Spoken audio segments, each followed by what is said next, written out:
The emergence of the Thracian peoples represents one of the most complex ethnogenetic processes in Southeastern Europe, involving multiple waves of migration, cultural synthesis, and gradual transformation of existing populations over nearly 2 millennia. Archaeological investigations across the Balkans have revealed a sophisticated sequence of cultural developments that laid the foundation for what would eventually become the distinctive Thracian civilization. The earliest Proto-Thracian manifestations can be traced through the Azero culture, which flourished between approximately 3,300 and 2700 BC across central and southern Bulgaria. Named after the type site near Stara Zagora, this culture represents a crucial transitional phase between the late Neolithic traditions and the emerging Bronze Age societies. Excavations at Azero have uncovered substantial tell settlements with multi-layered stratigraphy, revealing continuous occupation and cultural evolution spanning several centuries. The material culture demonstrates sophisticated metallurgical knowledge, with copper and early bronze artifacts appearing alongside traditional stone tools. Pottery assemblages show distinctive graphite-painted decoration and burnished surfaces, techniques that would influence subsequent Thracian ceramic traditions for generations. The Azero settlements exhibit clear evidence of social stratification through differential burial practices and varying house sizes within fortified compounds. Larger residential structures, often positioned centrally within settlements, contained more elaborate grave goods and specialized craft production areas. These proto-urban centers controlled surrounding agricultural territories and maintained extensive trade networks, as evidenced by the presence of Aegean shells, Anatolian obsidian, and distant copper sources in their archaeological assemblages. The transition from communal to individual burial practices during this period indicates emerging concepts of personal status and hereditary authority that would characterize later Thracian societies. Concurrent with the Azero developments, the Karanovo culture continued evolving in the Eastern Balkans, representing another crucial component of Proto-Thracian ethnogenesis. The Karanovo sequence, particularly phases 6 and 7, demonstrates increasing cultural complexity and technological innovation. Settlement patterns reveal planned communities with defensive walls, specialized craft quarters, and evidence of long-distance trade relationships. The distinctive Karanovo pottery, characterized by incised geometric patterns and polychrome decoration, shows clear continuities with later Thracian artistic traditions. Archaeological evidence from Karanovo sites indicates sophisticated agricultural practices, including the cultivation of multiple grain varieties, legumes, and domesticated livestock management. Storage facilities within settlements suggest surplus production and centralized distribution systems. The presence of specialized tools for textile production, including numerous spindle whorls and loom weights, points to organized craft specialization that would become a hallmark of Thracian economic systems. The linguistic landscape of Proto-Thracian development presents equally complex patterns of cultural interaction and evolution. Comparative linguistic analysis places the Thracian language firmly within the Indo-European family, sharing significant structural and lexical features with other Paleo-Balkan languages. The relationship between Thracian and Phrygian languages appears particularly close, suggesting either common ancestry or prolonged contact during formative periods. Both languages preserve archaic Indo-European features, including similar phonetic developments and grammatical structures that distinguish them from neighbouring Greek and Illyrian linguistic groups. Thracian linguistic evidence, though fragmentary due to limited written sources, reveals connections to the broader Indo-European pastoral vocabulary, suggesting origins among mobile populations that gradually settled in the Balkans. Personal names, place names, and religious terminology preserved in later Greek and Latin sources provide insights into Proto-Thracian linguistic development. the prevalence of compounds containing elements related to horses, warfare, and natural phenomena reflects cultural priorities that would remain central to Thracian identity throughout their history. The relationship between Thracian and Dacian languages remains contentious among scholars, with evidence supporting both close kinship and significant divergence. Shared lexical elements and similar phonetic changes suggest common Proto-Thracian origins, while distinct developments in certain grammatical features indicate separate evolutionary paths. This linguistic evidence correlates with archaeological data showing both cultural continuities and regional variations across the broader Thracian cultural sphere. Geographic distribution of Proto-Thracian cultures extended across a vast territory encompassing modern-day Bulgaria, northern Greece, European Turkey, and portions of Romania and Serbia. This extensive area encompassed diverse ecological zones, from the fertile Danube river valleys to the mountainous regions of the Rhodopes and Staroplanina ranges. The varied landscape provided different economic opportunities and defensive advantages that influenced settlement patterns and cultural development. The northern boundaries of Proto-Thracian territory extended into the Carpathian foothills, where archaeological evidence shows gradual cultural transitions rather than sharp ethnic boundaries. Sites in southern Romania, particularly in the Wallachian Plain, demonstrate mixed cultural assemblages combining Proto-Thracian elements with influences from northern Pontic steppe cultures. These border regions served as zones of cultural exchange and occasional conflict, contributing to the dynamic nature of early Thracian development. Southern territorial limits reached the northern shores of the Aegean Sea, where Proto-Thracian settlements interacted with emerging Greek communities. Archaeological evidence from sites like Dikili Tash in northern Greece shows cultural layers containing both Proto-Thracian and early Greek material culture, indicating complex relationships that would continue throughout antiquity. The Thracian presence in these southern regions established patterns of interaction with Mediterranean civilizations that would profoundly influence their subsequent development. Eastern boundaries extended across the Bosphorus into northwestern Anatolia, where Proto-Thracian groups encountered and sometimes merged with Phrygian populations. Archaeological sites in European Turkey preserve evidence of this cultural mixing, with burial practices and material culture showing hybrid characteristics. The strategic position of these eastern territories provided access to Anatolian trade routes and technological innovations, particularly in metallurgy and craft production. Tribal formations during the Proto-Thracian period reflect the gradual organization of scattered communities into larger political entities. Archaeological evidence suggests that initial tribal structures emerged from kinship-based groups controlling specific territories, often centered around fortified settlements or strategic geographic features. Burial practices provide crucial insights into these early social organizations, with cemetery layouts revealing family groupings and status hierarchies. The transition from collective to individual burial practices marks a significant development in Proto-Thracian social organization. Early collective burials in pit graves or simple chambers gave way to elaborate individual interments with distinctive grave goods. Warrior burials, identifiable through weapons and horse equipment, appear with increasing frequency during the later Bronze Age, indicating the emergence of military elites who would dominate Thracian society. Settlement patterns reveal hierarchical arrangements, with larger central sites controlling networks of smaller communities. These proto-urban centres often occupied defensive positions on hills or river terraces, surrounded by agricultural territories and satellite settlements. The presence of specialized craft areas within these centers suggests economic control over production and distribution networks extending across tribal territories.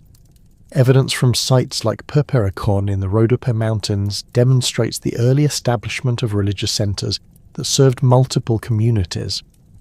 These sacred sites, often associated with rock-cut sanctuaries and astronomical observations, provided focal points for tribal identity and political organization. The continuity of religious practices at such sites throughout Thracian history indicates their fundamental importance in social cohesion and cultural identity. The development of metallurgical technologies during this period transformed both economic systems and social structures. Bronze working techniques, initially derived from Anatolian sources, were adapted and refined by Proto-Thracian craftsmen. The production of weapons, tools, and ornamental objects required specialized knowledge and resources, contributing to social stratification and trade relationships. Mining activities in the Rhodope and Sredna Gora mountains provided raw materials for expanding metallurgical industries. Agricultural intensification accompanied social complexity, with evidence of improved ploughing techniques, crop rotation systems, and livestock management.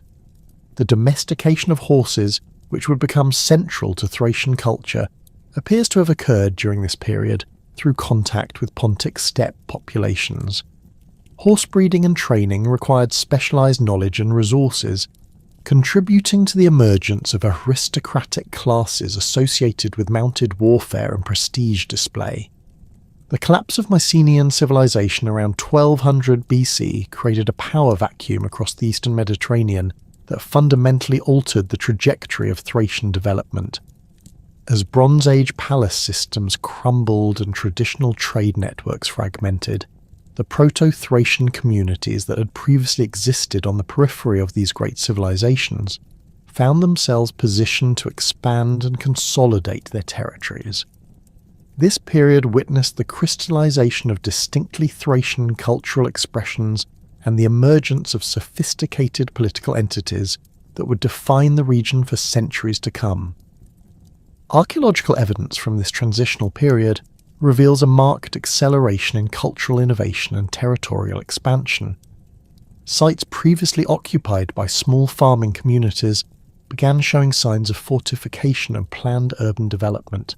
The settlement at Perperikon, perched dramatically on a rocky outcrop in the Rhodope Mountains, underwent massive expansion during this period.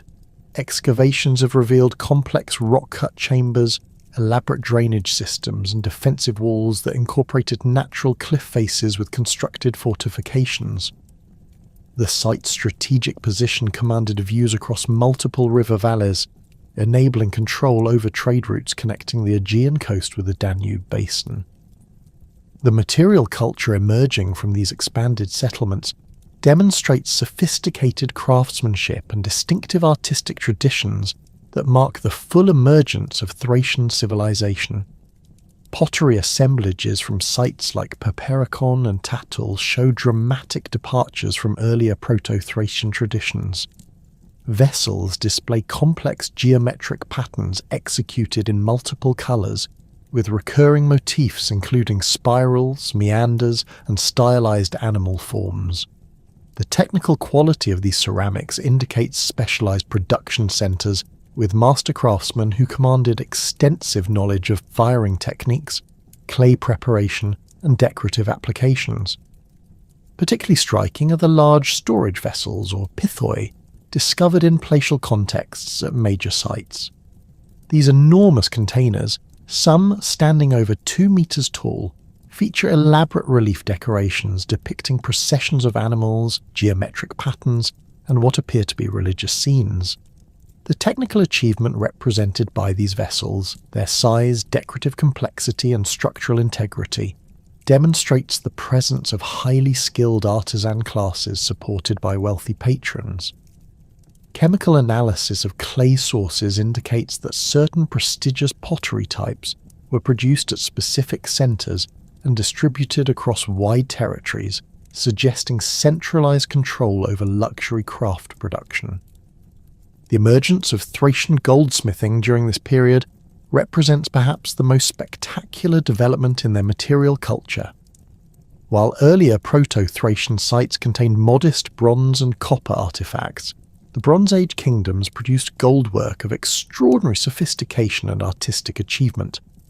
The techniques employed by Thracian goldsmiths included granulation, filigree work, repousse decoration, and complex alloy compositions that produce distinctive colour variations.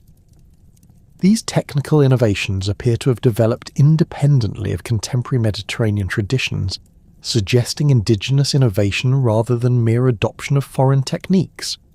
Gold artifacts from burial contexts reveal the full range of Thracian goldsmithing capabilities. Diadems discovered in elite graves feature intricate openwork designs with minute granulated details and inlaid precious stones. Ceremonial vessels, including rita shaped as animal heads, demonstrate masterful control over three-dimensional forms combined with surface decoration of remarkable delicacy. The famous Thracian torques, heavy neck rings that would become symbols of aristocratic status, first appear during this period in forms that established templates for centuries of subsequent production. The sources of gold that enabled this flourishing craft tradition came primarily from alluvial deposits in Thracian-controlled river systems, particularly in the Rhomphaia Mountains and the upper reaches of the Hebrews River. Archaeological evidence from mining sites indicates systematic exploitation, using hydraulic techniques and underground galleries. The scale of these operations required organised labour forces and substantial infrastructure, pointing to centralised control over precious metal resources by emerging political authorities. Metalworking extended beyond precious metals to include sophisticated bronze and iron technologies. Thracian smiths developed distinctive alloy compositions that produced bronze with enhanced hardness and distinctive coloration. Weapons from this period show remarkable standardization in design and manufacturing quality, suggesting centralized production systems serving military organizations. The curved Thracian sword, or sika, first appears in archaeological context during this period, featuring a distinctive forward-curved blade that would become iconic of Thracian warfare. Iron technology, while initially supplementing rather than replacing bronze production, shows rapid adoption and innovation. Thracian iron workers developed techniques for producing high-carbon steel through controlled heating and quenching processes. Agricultural tools made from iron enabled more efficient farming practices, supporting population growth and economic expansion.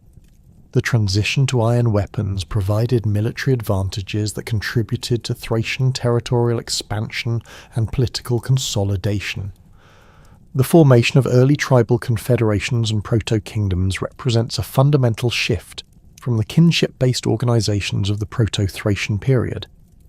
Archaeological evidence suggests that this political evolution occurred through both voluntary alliance building and military conquest.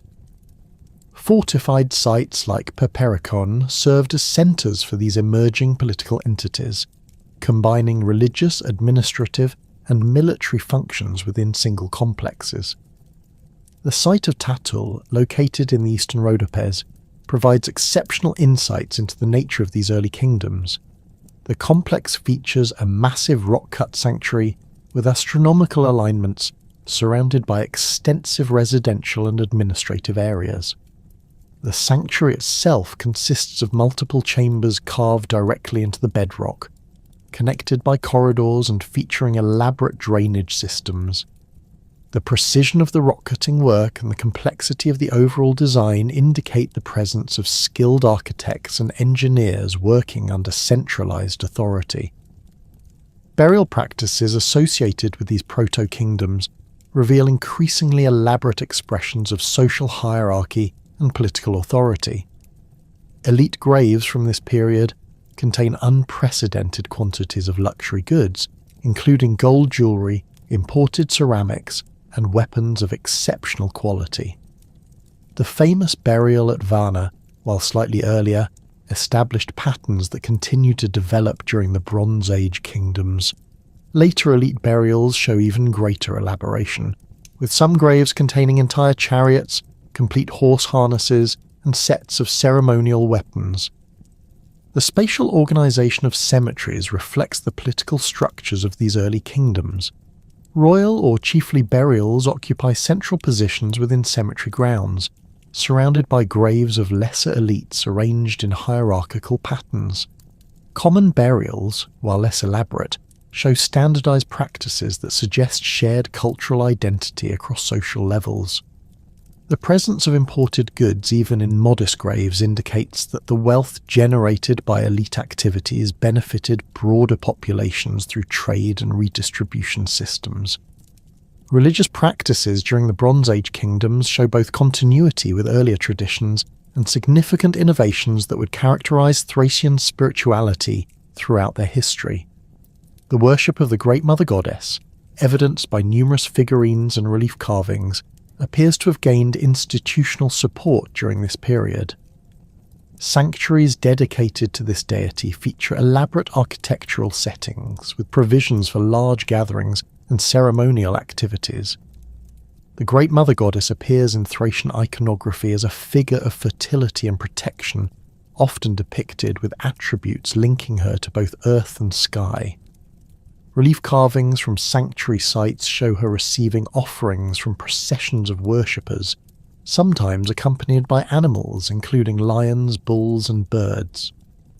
The consistency of her iconographic representation across different sites suggests standardized religious practices maintained by organized priesthoods.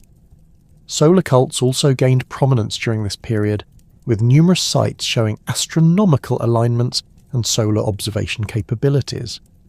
The sanctuary at Tatul features chambers specifically oriented to capture sunlight at solstices and equinoxes, creating dramatic lighting effects during religious ceremonies.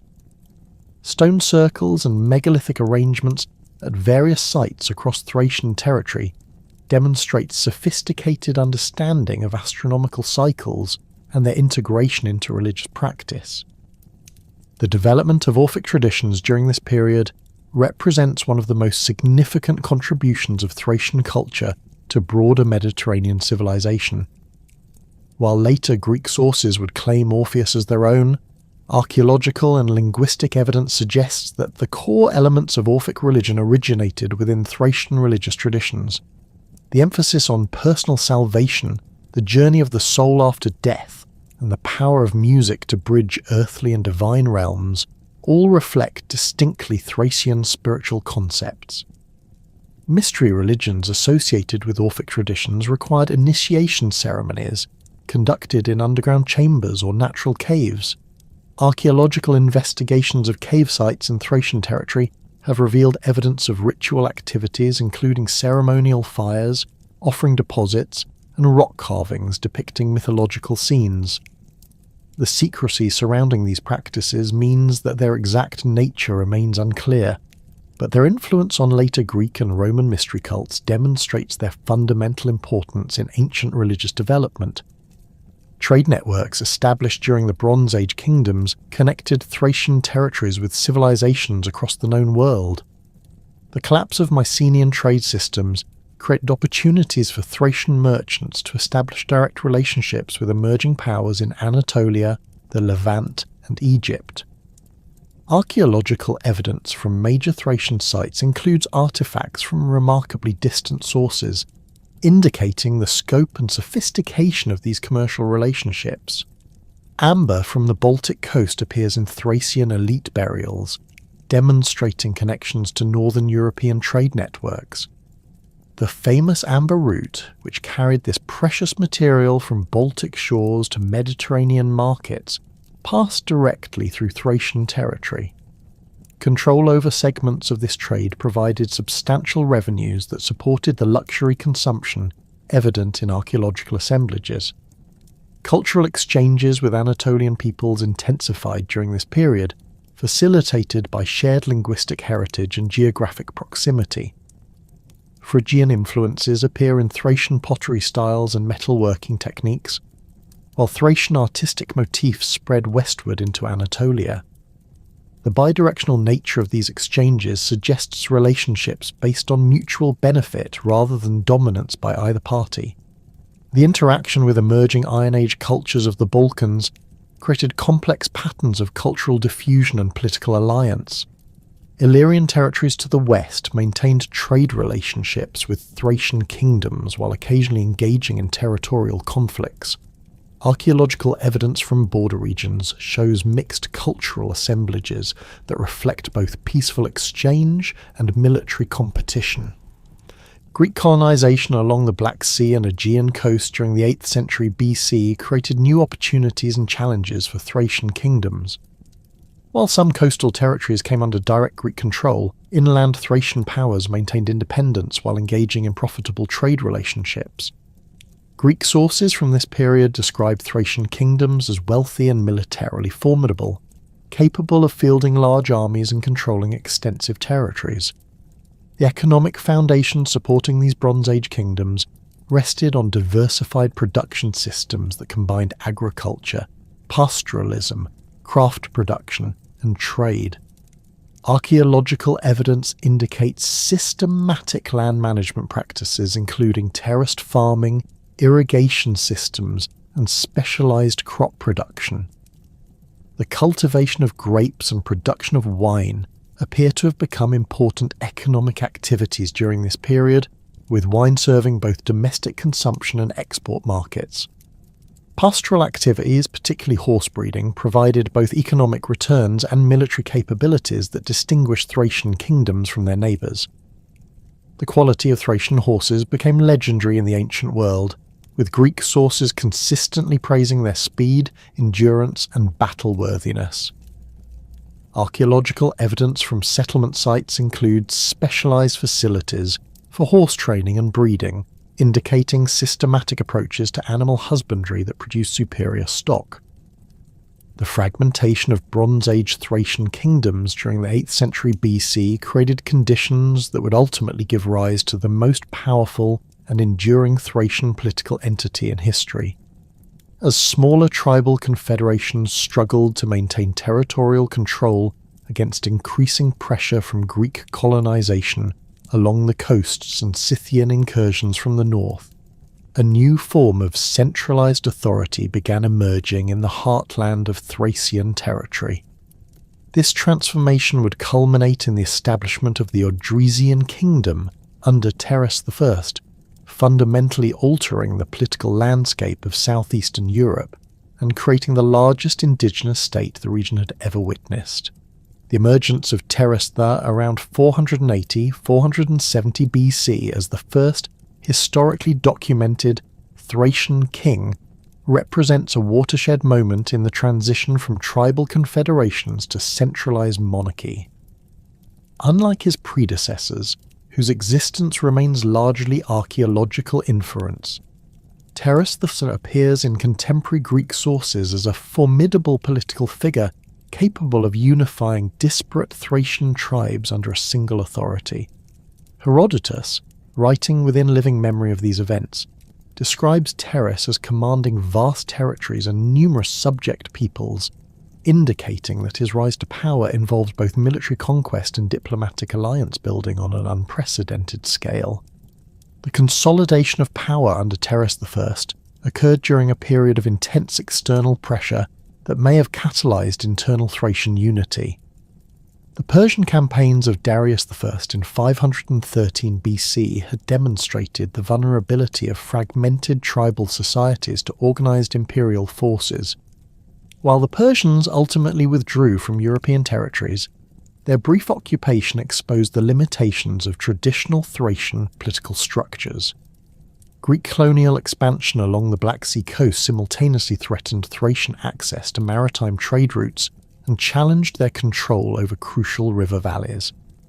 Archaeological evidence from sites associated with early Odrysian power centres reveals dramatic changes in settlement patterns and material culture that coincide with Thrace I's reign.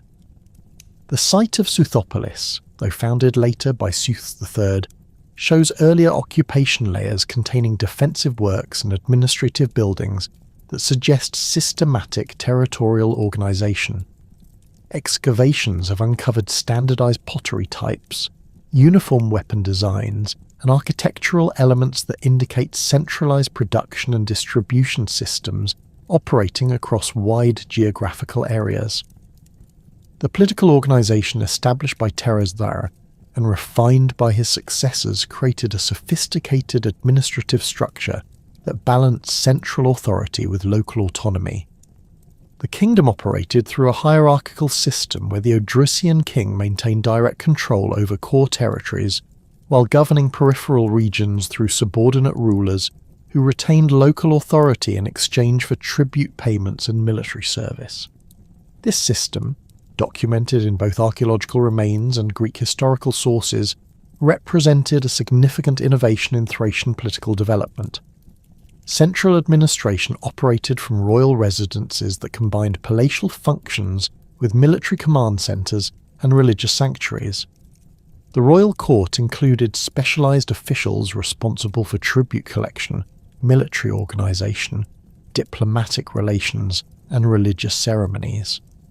Greek sources describe elaborate court ceremonies where subordinate rulers presented tribute and received royal confirmation of their authority, creating formal structures that maintained political unity across diverse tribal territories. The tribute collection system formed the economic backbone of Odrysian power, generating revenues that supported royal luxury, military forces, and public works projects. Archaeological evidence indicates that tribute payments included agricultural products, livestock, crafted goods, precious metals, and human labour. Storage facilities at major Odrysian centres show capacity for managing enormous quantities of grain, indicating systematic collection and redistribution of agricultural surplus from across the kingdom. Local chieftains retained significant autonomy within their traditional territories, while accepting Odrysian overlordship. This arrangement preserved existing social structures and cultural practices while integrating diverse communities into a larger political framework. Archaeological evidence from regional centres shows continuity in local material culture, combined with adoption of Odrysian royal symbols and administrative practices, suggesting successful integration rather than forced assimilation. The administrative structure included specialised officials responsible for different aspects of governance. Military commanders, distinct from territorial governors, maintained professional forces that could be deployed rapidly across the kingdom. Religious officials oversaw state cults and managed relationships with local spiritual traditions. Diplomatic representatives conducted relations with Greek cities, Persian satraps, and other foreign powers, indicating sophisticated understanding of international politics. Record-keeping systems, while not fully preserved, appear to have included both written documentation and symbolic tokens used for tribute accounting and administrative communication. Archaeological discoveries of clay tablets with impressed marks and metal tokens bearing royal symbols suggest systematic approaches to bureaucratic management that enabled effective governance across the kingdom's vast territories. Military innovations introduced during the early Odrysian period revolutionized Thracian warfare and contributed directly to their territorial expansion and political consolidation. The development of the distinctive peltast fighting style represented a tactical breakthrough that combined mobility with effectiveness against both heavily armoured infantry and cavalry formations. Peltasts, named after their characteristic crescent-shaped shields called pelt, fought as light infantry armed with javelins, short swords, and minimal armour that maximised speed and manoeuvrability. The pelt shield itself represented a significant technological innovation, constructed from wickerwork or light wood covered with leather or bronze facing. Its crescent shape provided protection, while allowing rapid movement and weapon handling. Archaeological examples show shields measuring approximately 60 centimetres in diameter, with reinforced rim construction and decorated surfaces featuring geometric patterns or animal motifs. The lightweight construction enabled peltasts to maintain combat effectiveness during extended engagements while avoiding the fatigue associated with heavier equipment. Peltast tactics emphasised harassment of enemy formations through rapid javelin attacks followed by strategic withdrawal before enemy forces could close for melee combat. This approach proved particularly effective against Greek hoplite formations, whose heavy armour and tight formation discipline made them vulnerable to mobile opponents who could strike and retreat before retaliation. Archaeological evidence from battlefield sites shows javelin points designed specifically for penetrating armour, with hardened iron tips and aerodynamic bronze shafts that maximised range and accuracy. The curved Sika sword became the signature weapon of Thracian warriors, featuring a distinctive forward-curved blade that concentrated cutting force at the tip while providing excellent slashing capabilities along the entire edge. Archaeological examples show blades ranging from 40 to 60 centimetres in length, forged from high-carbon steel that maintained sharp edges through extended combat use. The curvature varied according to intended function, with more pronounced curves for cavalry use and subtler curves for infantry combat. Metallurgical analysis of surviving Sika blades reveals sophisticated forging techniques that produced weapons superior to contemporary Greek and Persian designs. Thracian smiths developed methods for creating differential hardness along blade length, with harder edges for cutting and more flexible spines to prevent breakage. The distinctive curve required specialized forging techniques that demonstrated mastery of both metallurgy and weapon design principles. Warrior culture in Odrysian society elevated military service to the highest social status, with elaborate ceremonies marking transitions from youth to warrior status and from common soldier to elite fighter. Archaeological evidence from warrior burials shows standardized equipment sets that indicate systematic military organization and training. Elite warrior graves contain multiple weapons, horse equipment, and ceremonial items that reflect both military achievement and social rank. Training systems for Odrysian warriors combined individual skill development with unit-level coordination that enabled effective battlefield performance. Archaeological evidence suggests specialized training facilities where warriors practiced with standardized equipment under experienced instructors. The consistency of weapon types and fighting techniques across the kingdom indicates centralized military education that produced uniformly trained forces capable of coordinated operations. Cavalry forces played crucial roles in Odrysian military organization, taking advantage of superior Thracian horsemanship and the kingdom's extensive horse breeding programs. Archaeological evidence from stable facilities shows systematic approaches to horse training that produced mounts capable of complex battlefield maneuvers. Cavalry equipment included specialized bits, saddles, and protective gear that enabled effective mounted combat in various terrain conditions. The integration of different military specialties created combined arms formations that maximized tactical flexibility. Peltas provided mobile striking power, heavy infantry held defensive positions, cavalry conducted reconnaissance and pursuit operations, and archers delivered long-range fire support. This military system enabled Odrysian forces to adapt to different opponents and battlefield conditions while maintaining consistent tactical advantages. The expansion and consolidation of Odrysian territory under Terras I and his immediate successors created the largest indigenous political entity in Balkan history, extending from the Danube River in the north to the Aegean Sea in the south, and encompassing most of modern-day Bulgaria, along with portions of northern Greece, European Turkey, and southern Romania. This territorial achievement required systematic military campaigns, diplomatic negotiations, and administrative innovations that demonstrated sophisticated understanding of both warfare and statecraft.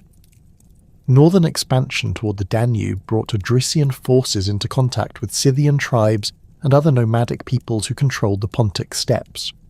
Archaeological evidence from frontier fortifications shows defensive works designed to counter cavalry-based attacks while providing bases for Odrysian military operations.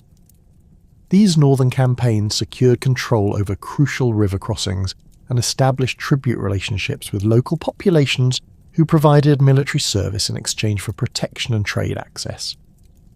The conquest of territories extending to the Aegean coast required different tactical approaches suited to the mountainous terrain and fortified settlements characteristic of southern Thracian regions. Archaeological evidence from captured strongholds shows systematic siege techniques, including earthwork construction, siege engine deployment, and coordinated assault tactics. The successful reduction of these fortifications demonstrated Odrysian mastery of both siege warfare and mountain combat operations. Eastern expansion brought Odrysian forces across the Bosphorus into northwestern Anatolia, where they encountered Greek colonial settlements and Persian administrative structures. The ability to project military power across this strategic waterway required naval capabilities that complemented land-based forces. Archaeological evidence suggests Odrysian cooperation with Greek maritime specialists, who provided technical expertise in exchange for territorial concessions and trade privileges. Western territorial limits extended into regions that would later become Serbian and Macedonian territory, bringing Odrysian forces into contact with Illyrian tribes and emerging Macedonian political entities. The establishment of stable western frontiers required diplomatic as well as military solutions, with archaeological evidence showing mixed cultural assemblages that reflect peaceful coexistence rather than military occupation. The administrative challenge of governing such vast territories required innovations in communication, transportation, and local governance that pushed Odrysian political development to new levels of sophistication. Road networks connected major centres with frontier regions, enabling rapid movement of military forces, administrative officials, and commercial goods. Archaeological remains of these road systems show engineered construction with drainage systems, bridge foundations, and way stations that facilitated efficient long-distance travel. Territorial consolidation involved systematic settlement of Odrysian populations in strategic locations that secured military control while promoting economic development. Archaeological evidence from these planned settlements shows standardized layouts with defensive features, administrative buildings, and craft production areas that served both military and civilian functions. These settlements created networks of loyal populations that strengthened Odrysian control over conquered territories. The establishment of regional administrative centres enabled effective governance of distant territories while maintaining central authority. These centres combined military garrisons with civilian administrative functions, creating focal points for tax collection, judicial proceedings, and religious activities. Archaeological excavations have revealed complex building arrangements that accommodated diverse governmental functions within integrated architectural complexes. Economic integration of conquered territories involves standardization of weights, measures, and currency systems that facilitated trade while generating revenues for central administration. Archaeological evidence shows consistent artifact types and production techniques across the kingdom, indicating successful economic unification that benefited both central authorities and local populations through expanded market access and technological exchange. The demographic concentration achieved through Odrysian territorial expansion create unprecedented opportunities for social stratification and cultural elaboration that would define the golden age of Thracian civilization. The kingdom's population, now exceeding 1 million inhabitants distributed across territories spanning from the Danube to the Aegean, developed complex social hierarchies that reflected both traditional tribal values and the administrative requirements of governing a vast multi-ethnic state. Archaeological evidence from major centres like Southopolis and Perperikon reveals settlement patterns that accommodated distinct social classes while maintaining the cultural cohesion necessary for political stability. The aristocratic elite occupied the apex of Thracian social hierarchy, consisting of the royal family, regional governors, military commanders, and wealthy landowners who controlled vast estates worked by dependent populations. Elite residences discovered through excavation demonstrate architectural sophistication that rivaled contemporary Greek and Persian palatial complexes.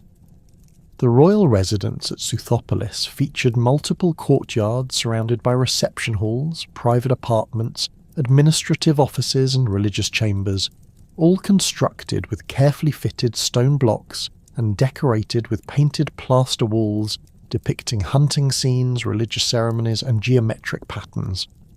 Archaeological evidence from elite burials provides detailed insights into aristocratic lifestyle and material culture. The Kazanlak tomb, dating to the late 4th century BC, contains frescoes that depict aristocratic funeral ceremonies with remarkable artistic sophistication. The paintings show elaborately dressed nobles participating in ritual activities, wearing gold jewellery, embroidered textiles, and ceremonial weapons that demonstrate both wealth and cultural refinement. The technical quality of these frescoes, executed in multiple colours with sophisticated shading and perspective techniques, indicates the presence of professional artists working under aristocratic patronage. Elite women held significant status within Thracian aristocracy, as evidenced by rich female burials containing gold jewellery, imported luxury goods, and ceremonial objects that suggest important social and religious roles. The burial of a noble woman at Mogulan contained over 200 gold objects, including elaborate diadems, necklaces, bracelets, and decorative clothing elements that demonstrate both personal wealth and social position.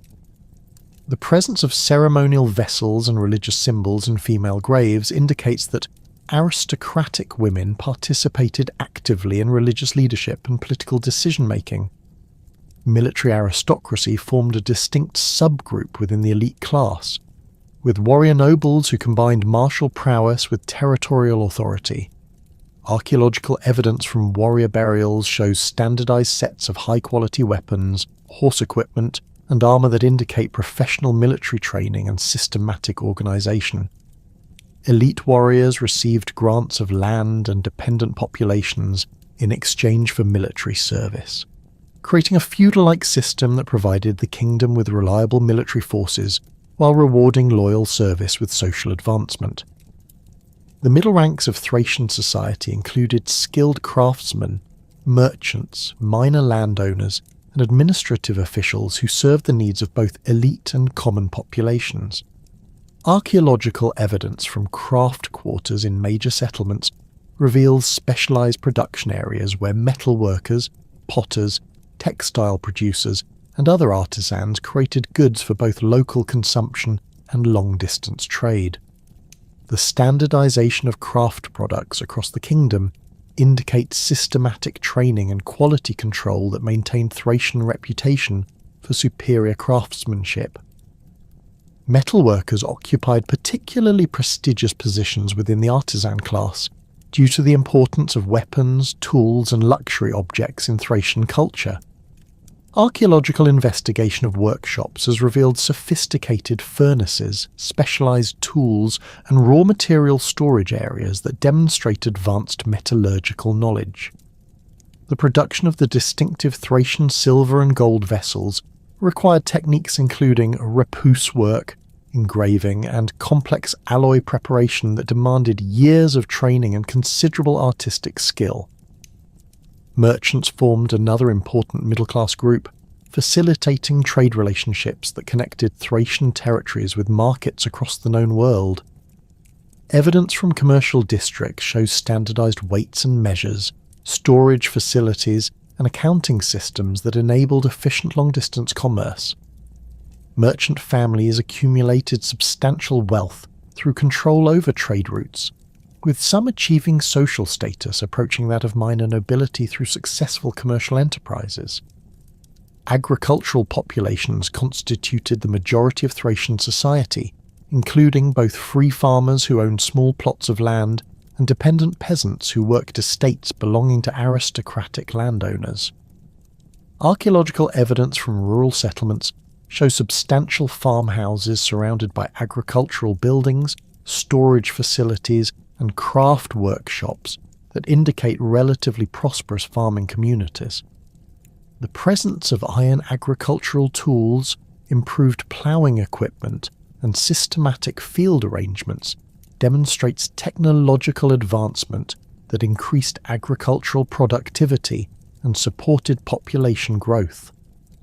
Free farmers maintained traditional rites, including participation in tribal assemblies, military service, and religious ceremonies that preserved their connection to Thracian cultural traditions. Archaeological evidence from farming settlements shows standardized house types, common pottery styles, and shared burial practices that indicate cultural continuity despite social stratification. These communities provided the agricultural surplus that supported urban populations while maintaining the cultural values that defined Thracian identity.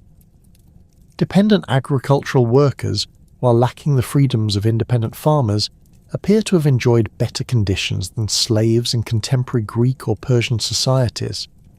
Archaeological evidence suggests that dependent families maintained their own households, practiced traditional crafts, and participated in religious activities alongside free populations.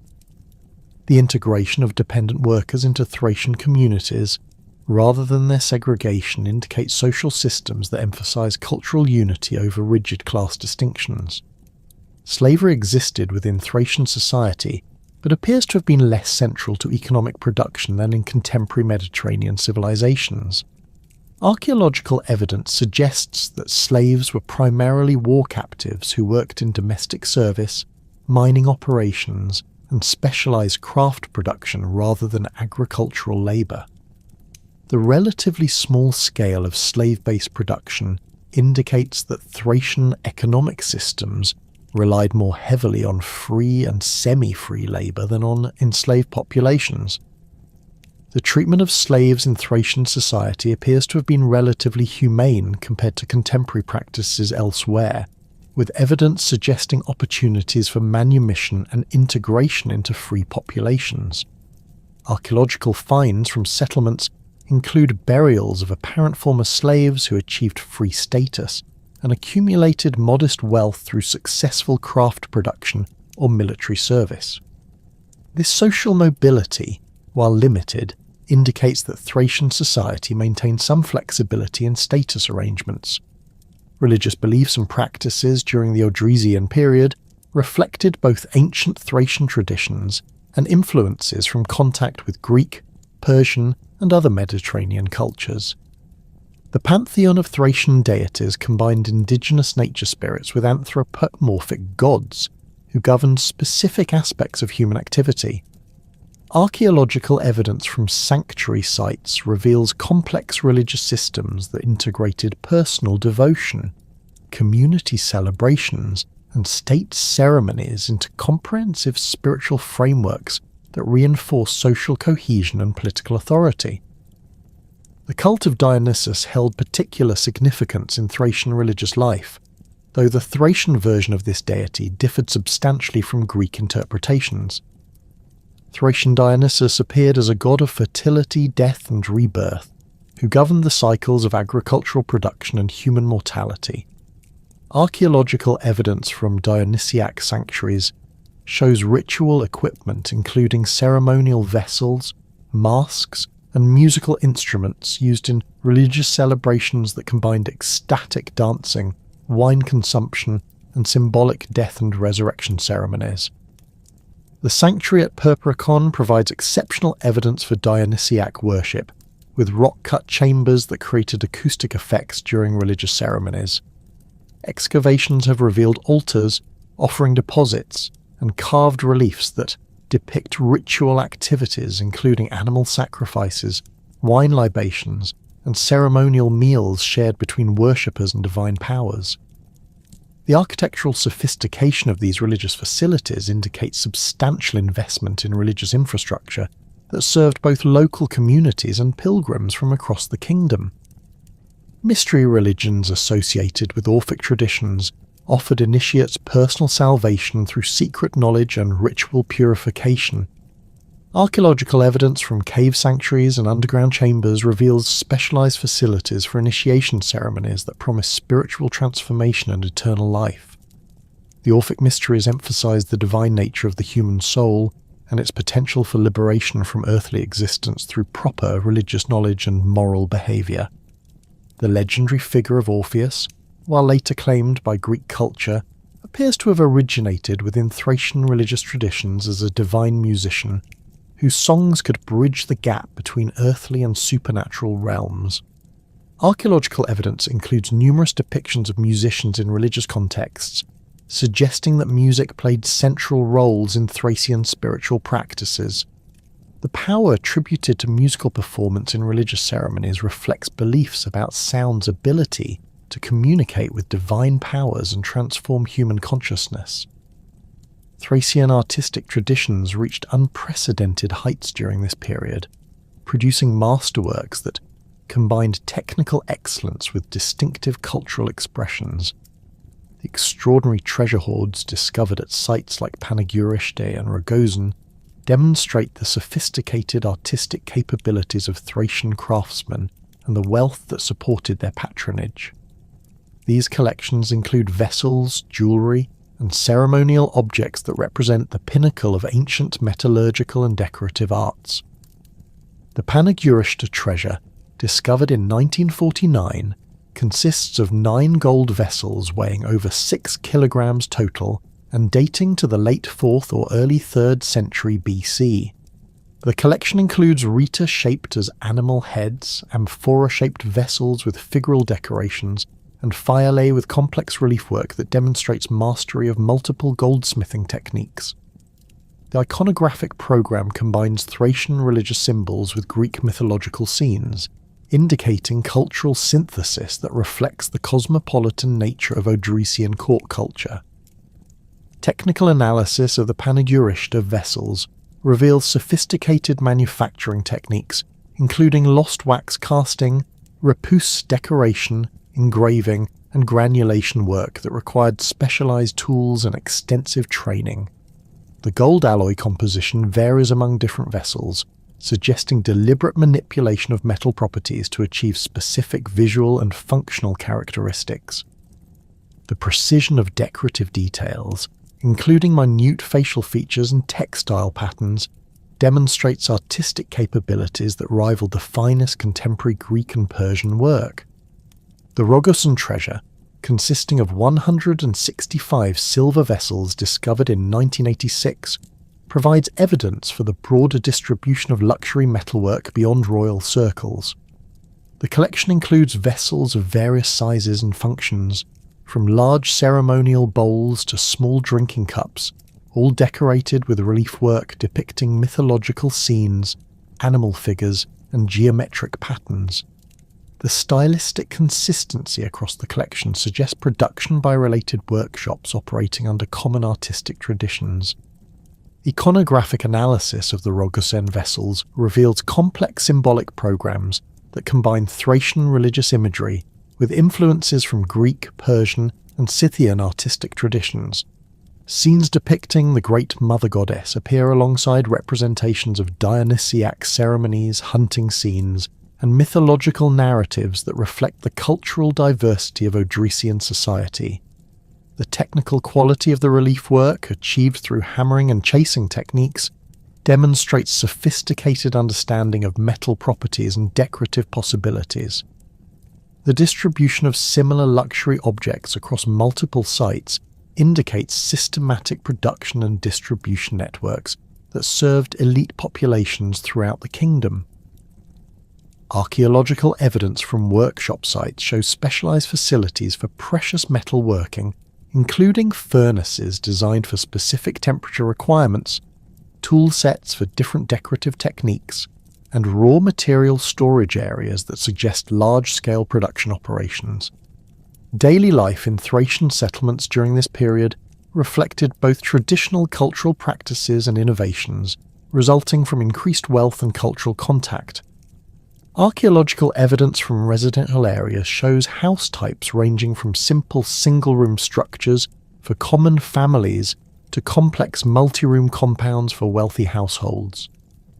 Construction techniques varied according to local materials and social status, with elite residences featuring stone foundations, timber frame construction, and decorated interior walls.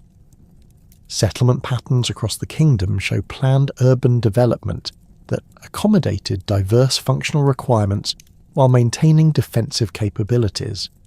Major centres like Southopolis featured organised street layouts, centralised water supply systems, drainage networks, and specialised districts for different activities.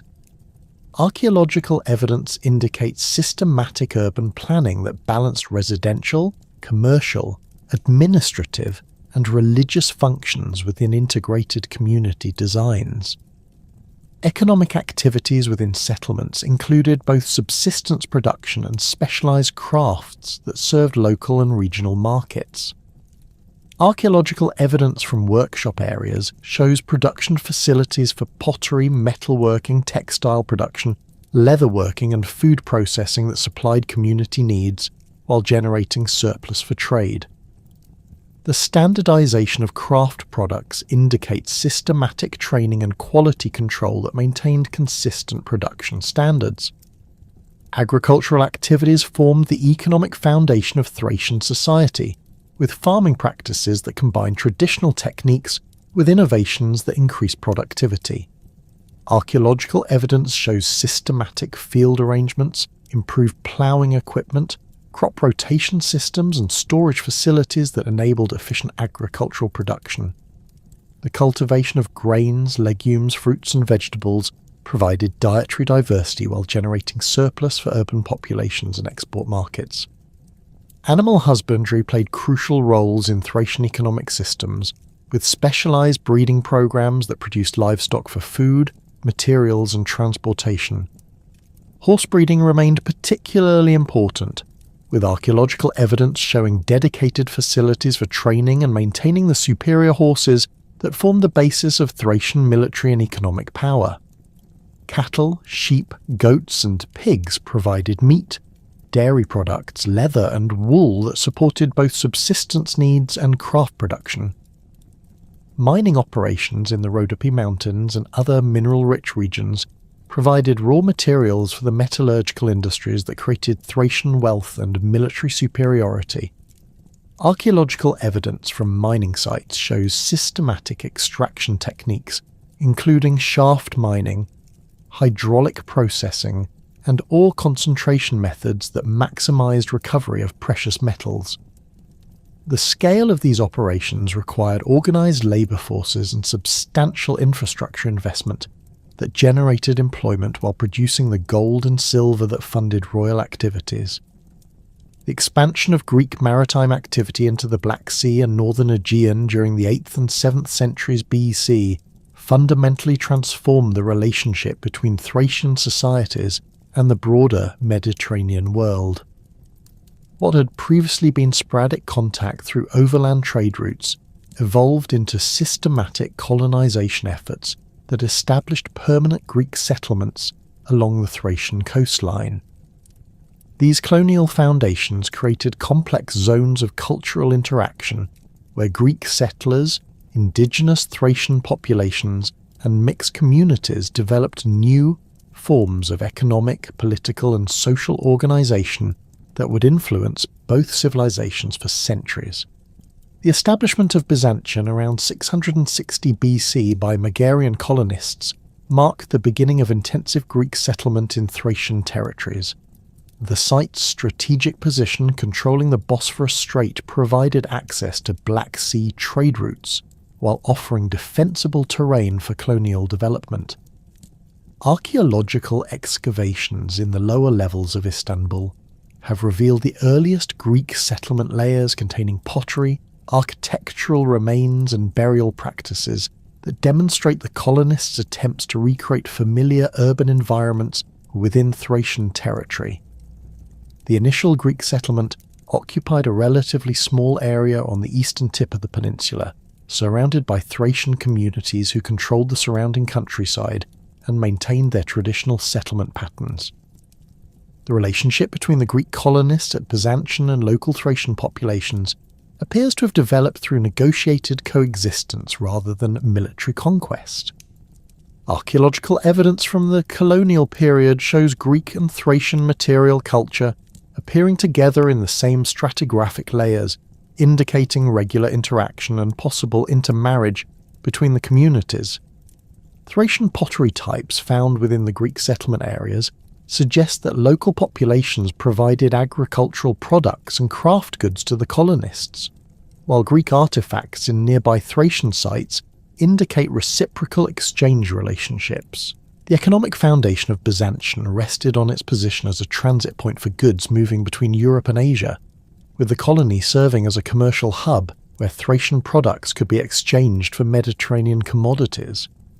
Archaeological evidence from harbour installations shows systematic development of port facilities capable of handling large merchant vessels, while storage buildings and commercial districts demonstrate the colony's function as a major trading centre. The standardization of weights and measures found at the site indicates systematic commercial practices that facilitated long-distance trade relationships. Apollonia Pontica, established by Milesian colonists around 610 BC on the western Black Sea coast, developed different relationships with surrounding Thracian populations due to its location within more densely populated indigenous territories. The colony's foundation required more extensive negotiations with local Thracian rulers, resulting in formal agreements that defined territorial boundaries and commercial relationships. Archaeological evidence from the site shows planned urban development that incorporated defensive features while maintaining open access to surrounding agricultural areas controlled by Thracian communities. The urban layout of Apollonia Pontica reflects careful planning that balanced Greek colonial traditions with practical considerations imposed by the local environment and political situation. Excavations have revealed a grid street system characteristic of planned Greek cities, but with modifications that accommodated the natural topography and defensive requirements specific to the colonial context. The agora occupied a central position within the urban plan, surrounded by public buildings including temples, administrative structures, and commercial facilities that serve both Greek and Thracian populations. Religious practices at Apollonia Pontica demonstrate the complex cultural negotiations required for successful colonial establishment. The colony's patron deity, Apollo, received worship in temples that incorporated architectural elements reflecting both Greek traditions and local Thracian preferences. Archaeological evidence includes votive offerings that combine Greek artistic styles with Thracian religious symbols, indicating syncretistic practices that enabled religious coexistence between different cultural groups. The presence of Thracian religious artifacts within Greek sacred contexts suggests that colonial religious practices adapted to accommodate local spiritual traditions. Mesembria, founded by Megarian and Pontic colonists around 580 BC, occupied a strategic position on the western Black Sea coast that provided access to Thracian territories rich in agricultural products and mineral resources. The colony's development reflected lessons learned from earlier colonial experiences, with urban planning that incorporated more extensive provisions for interaction with indigenous populations. Archaeological evidence shows commercial districts specifically designed to accommodate Thracian merchants and craft producers, indicating systematic efforts to integrate local populations into colonial economic systems. The fortification systems at Mesembria demonstrate the evolution of colonial defensive strategies that balance security requirements with the need to maintain peaceful relationships with Thracian neighbours. The walls incorporated natural defensive features while providing controlled access points that facilitated commercial activity. Archaeological investigation of the fortifications shows multiple construction phases that reflect changing political circumstances and evolving relationships with surrounding Thracian communities. Harbour facilities at Mesembria show sophisticated engineering that enabled the colony to serve as a major export centre for Thracian products destined for Mediterranean markets. Excavations have revealed specialised storage facilities for grain, wine, and other agricultural products, along with workshops where Thracian raw materials were processed for export. The presence of standardized amphora types designed for specific products indicates systematic commercial relationships that connected Thracian producers with distant consumers through Greek commercial networks. The process of cultural exchange between Greek colonists and Thracian populations created new forms of artistic expression that combined elements from both traditions. Archaeological evidence from colonial sites shows the development of hybrid pottery styles that incorporated Greek technical innovations with Thracian decorative preferences. These vessels, produced in workshops that employed both Greek and Thracian craftsmen, demonstrate the creative potential of cultural interaction when conducted under conditions of mutual benefit rather than domination. Thracian adoption of Greek artistic styles occurred selectively, with indigenous populations incorporating foreign elements that enhance their own cultural expressions rather than simply copying Greek models. Archaeological evidence from Thracian settlements near Greek colonies shows local pottery that adopts Greek firing techniques and surface treatments while maintaining traditional Thracian forms and decorative motifs.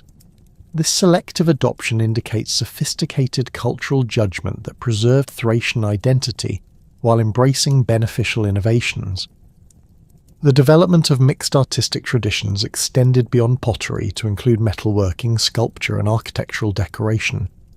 Thracian goldsmiths incorporated Greek figural representation techniques into traditional ornamental designs, creating objects that combine the technical excellence of Thracian metallurgy with the narrative possibilities of Greek artistic conventions. Archaeological examples include jewellery and ceremonial vessels that feature Greek mythological scenes executed in distinctively Thracian artistic styles. Religious syncretism between Greek and Thracian traditions created new forms of spiritual expression that enriched both cultures.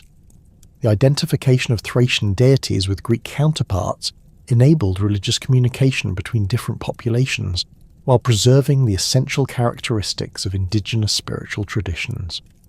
Archaeological evidence from sanctuary sites shows temples dedicated to deities who combined attributes of Greek and Thracian divine figures, creating religious practices that serve diverse worshipper communities. The cult of Dionysus provided particularly fertile ground for Greek-Thracian religious synthesis, as both cultures recognized this deity's association with fertility, wine production, and ecstatic religious experience. Sanctuary sites in colonial territories show architectural features that accommodate both Greek ritual practices and Thracian ceremonial traditions, with spaces designed for different types of religious activities.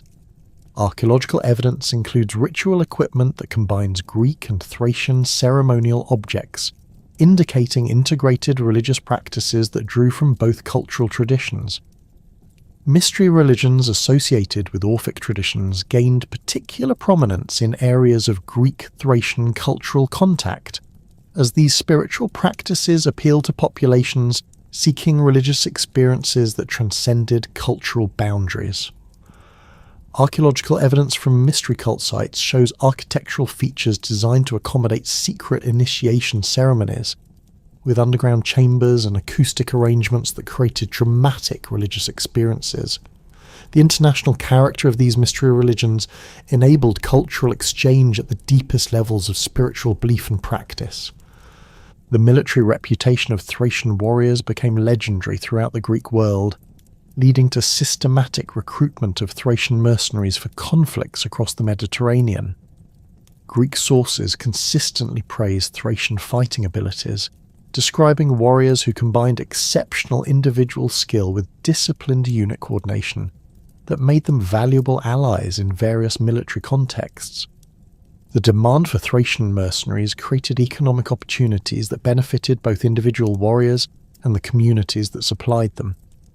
Thracian peltasts proved particularly effective in conflicts involving Greek city-states, as their mobile fighting style provided tactical advantages against traditional hoplite formations.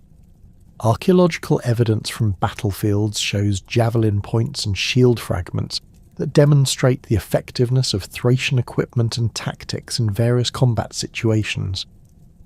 The success of Thracian mercenaries led to adoption of peltas tactics by Greek armies, indicating the influence of Thracian military innovations on broader Mediterranean warfare. The organisation of Thracian mercenary service involved systematic recruitment networks that connected Greek employers with warrior communities throughout Thracian territory. Archaeological evidence from Thracian settlements shows specialised facilities for training and equipping mercenary forces, including weapons workshops, training grounds, and administrative centres that coordinated recruitment activities. The standardisation of equipment types indicates professional military organisation that maintained consistent quality standards for mercenary service.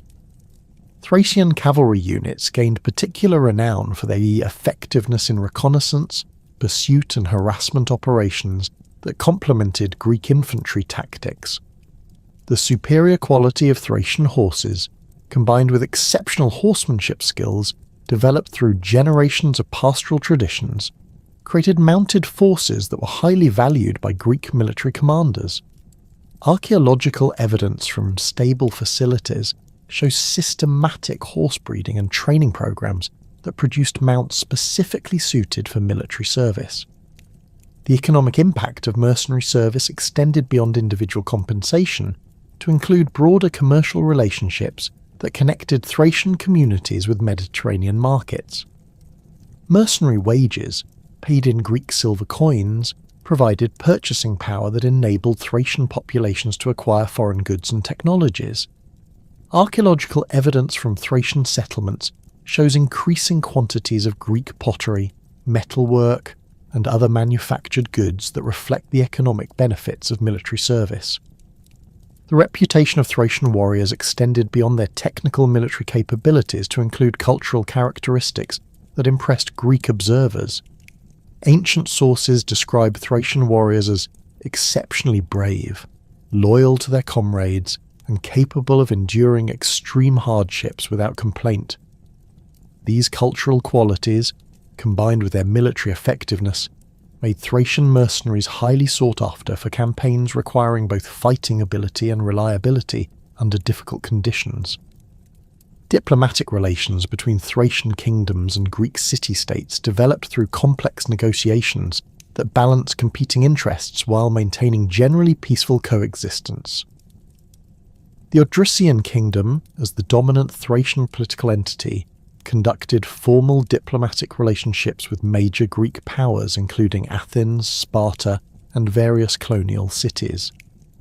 These relationships involved treaty agreements, trade arrangements, and military alliances that recognized the sovereignty of both Greek and Thracian political authorities. Athenian involvement in Thracian politics during the 5th century BC reflected the city-state's broader imperial ambitions and its need to secure access to Black Sea grain supplies. Archaeological evidence from Athenian settlements in Thracian territory shows systematic efforts to establish permanent Greek presence, while maintaining cooperative relationships with local Thracian rulers. The construction of fortified trading posts and administrative centres indicates long-term Athenian strategic planning that required ongoing diplomatic negotiations with Thracian authorities.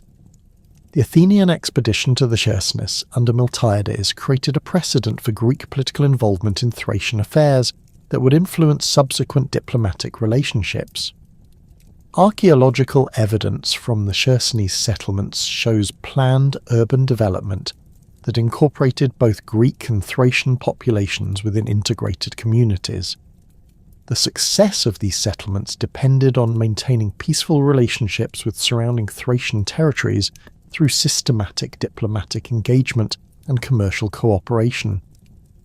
Athenian tribute assessments for Thracian territories reflect the complex political arrangements that governed Greek-Thracian relationships during the height of the Delian League.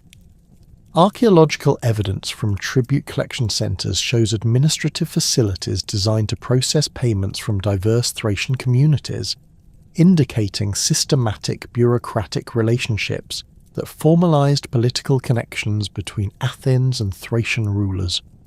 The variation in tribute amounts suggests negotiated arrangements that recognised different levels of political autonomy and economic capability. The involvement of Thracian rulers in Greek political conflicts demonstrated their sophisticated understanding of Mediterranean power relationships and their ability to pursue independent foreign policies that serve Thracian interests. Archaeological evidence from diplomatic contexts includes gifts exchanged between Thracian and Greek rulers, ceremonial objects that formalised alliance agreements, and architectural features that accommodated diplomatic ceremonies. These materials demonstrate the formal character of Greek-Thracian diplomatic relationships and their importance in broader Mediterranean politics. Marriage alliances between Thracian and Greek royal families created personal relationships that reinforced political agreements while facilitating cultural exchange at the highest social levels. Archaeological evidence from elite burials shows grave goods that combine Greek and Thracian luxury objects, indicating the material culture of mixed aristocratic families. These marriages created networks of kinship relationships that influenced political decisions and provided channels for diplomatic communication during periods of tension. The economic integration of Greek and Thracian territories created interdependent relationships that benefited both populations while generating wealth that supported cultural development. Archaeological evidence from commercial districts shows systematic trade relationships that connected Thracian agricultural and mineral resources with Greek manufacturing capabilities and Mediterranean distribution networks. The standardization of weights, measures, and currency systems indicates the development of integrated economic systems that transcended political boundaries. Greek demand for Thracian products, particularly grain, wine, honey, and precious metals, created economic incentives for increased production that transformed Thracian agricultural and mining practices. Archaeological evidence from Thracian production sites shows technological innovations adopted from Greek sources, including improved agricultural tools, winemaking equipment, and mining techniques that increase productivity and product quality. These technological transfers demonstrate the practical benefits of cultural exchange for both Greek and Thracian populations.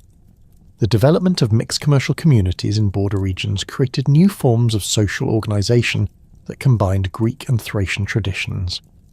Archaeological evidence from these communities shows residential patterns that accommodate different cultural practices while maintaining social cohesion through shared economic activities.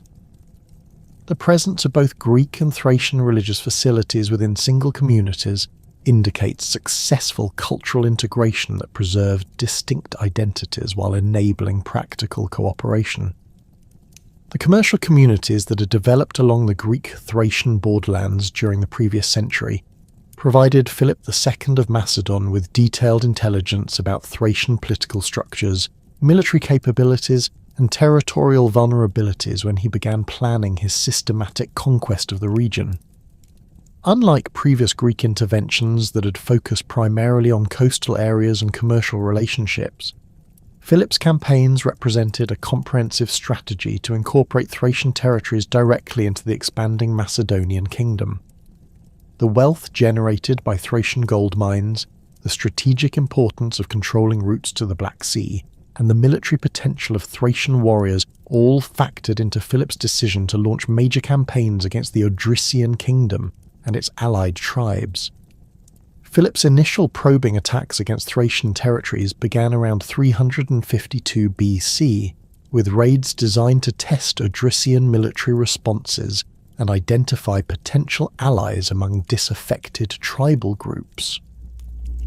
Archaeological evidence from frontier settlements shows destruction layers dating to this period, with burned buildings and scattered weapons indicating systematic military pressure applied to Thracian border communities. These early campaigns served both military and intelligence-gathering purposes, providing Philip's forces with detailed knowledge of Thracian defensive arrangements, settlement patterns, and political divisions that would prove crucial in later operations. The Macedonian military system that Philip deployed against the Thracians represented a revolutionary synthesis of traditional Greek hoplite tactics with innovations borrowed from various sources, including Thracian peltas techniques that had proven effective against conventional Greek formations.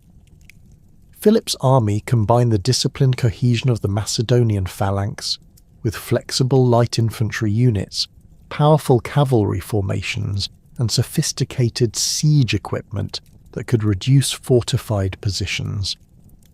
This combined arms approach enabled Macedonian forces to adapt to the varied terrain and defensive strategies they encountered in Thracian territory. The Macedonian phalanx formation employed sarisi, pikes measuring up to 6 meters in length that created an impenetrable hedge of spear points when properly deployed. Archaeological finds from Macedonian military sites include sarissa points and the distinctive small shields used by phalangites, demonstrating the specialized equipment that made this formation so effective. The length of the sarisi enabled Macedonian infantry to engage enemies at distances that prevented effective counterattacks, while the tight formation provided mutual protection against missile weapons and cavalry charges.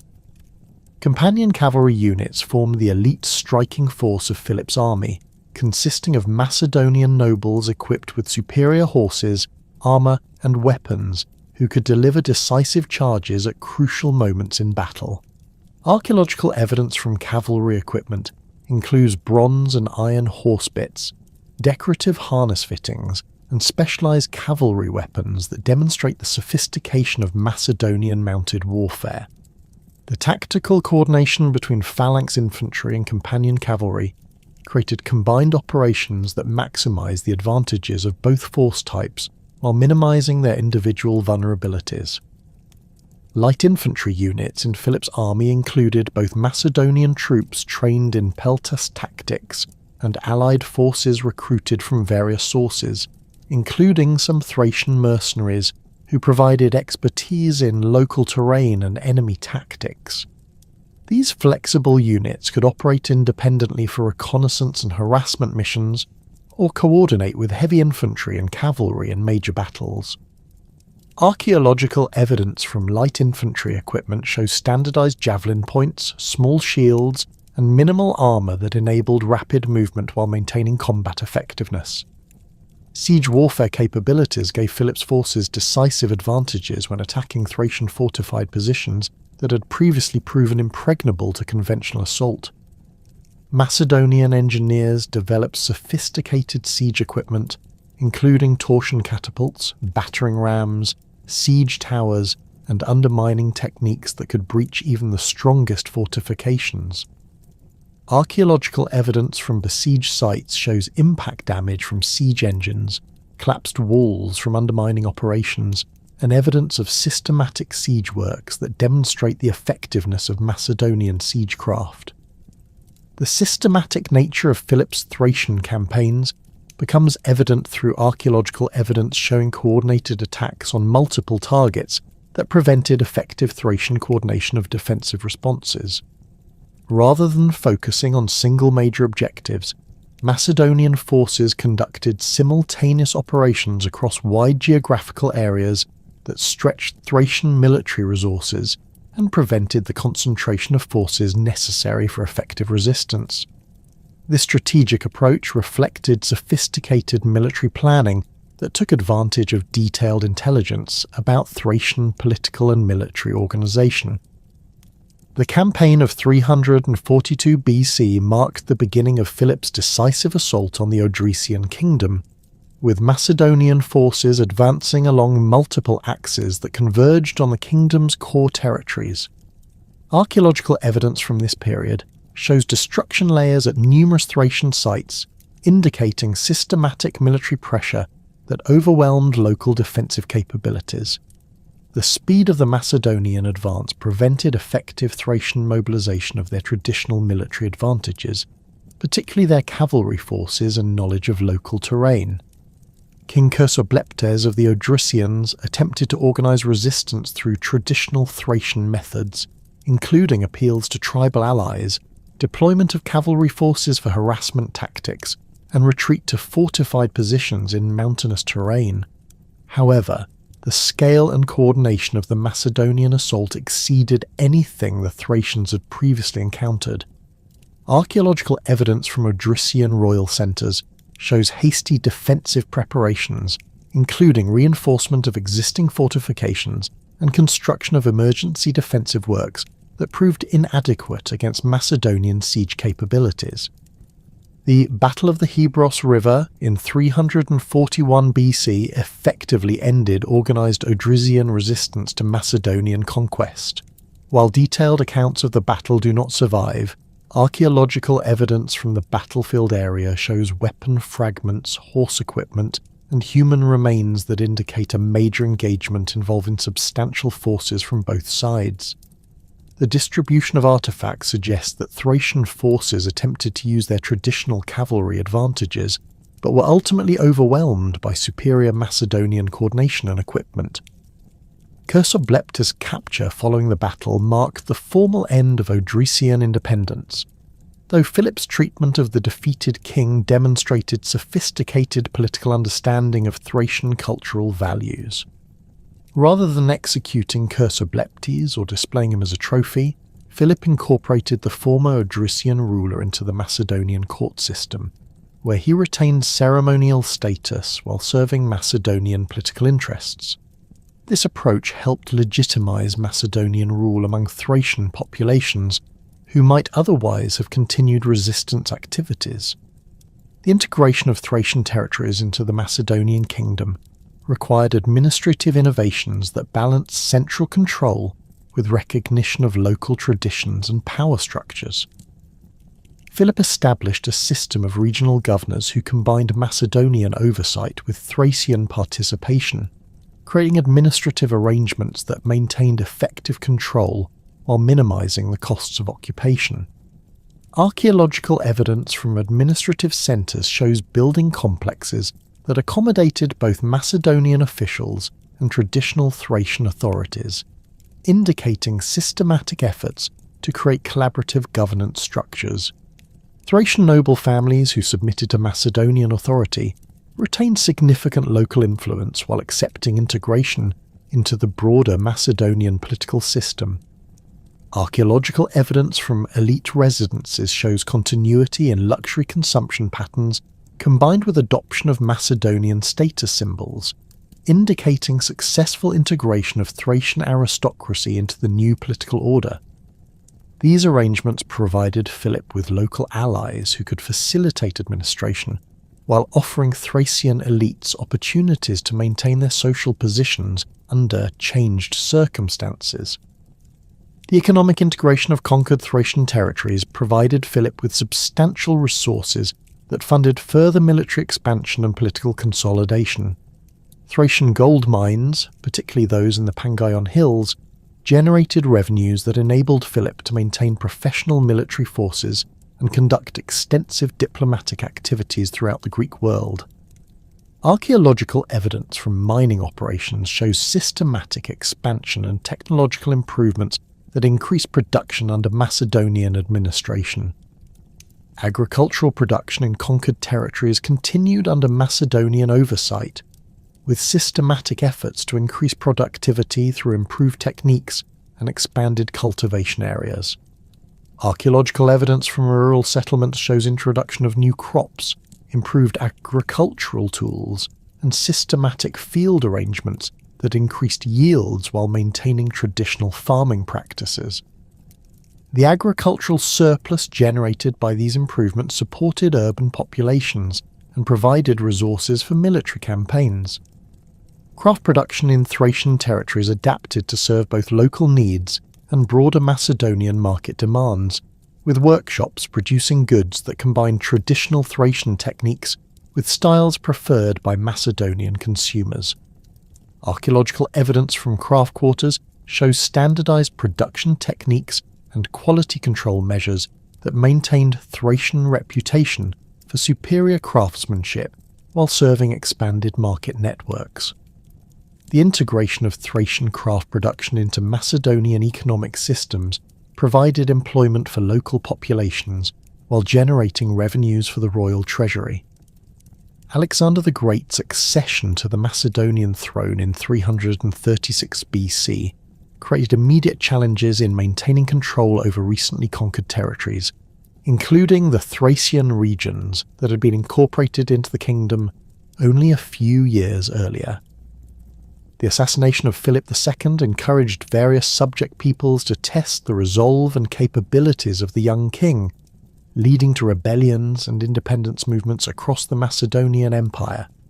Thracian tribes, despite their recent defeat, retained military capabilities and political organisation that enabled them to mount serious challenges to Macedonian authority. The Triballi, a powerful Thracian tribe occupying territories along the Danube River, had maintained independence during Philip's campaigns and now saw Alexander's accession as an opportunity to expand their influence at Macedonian expense.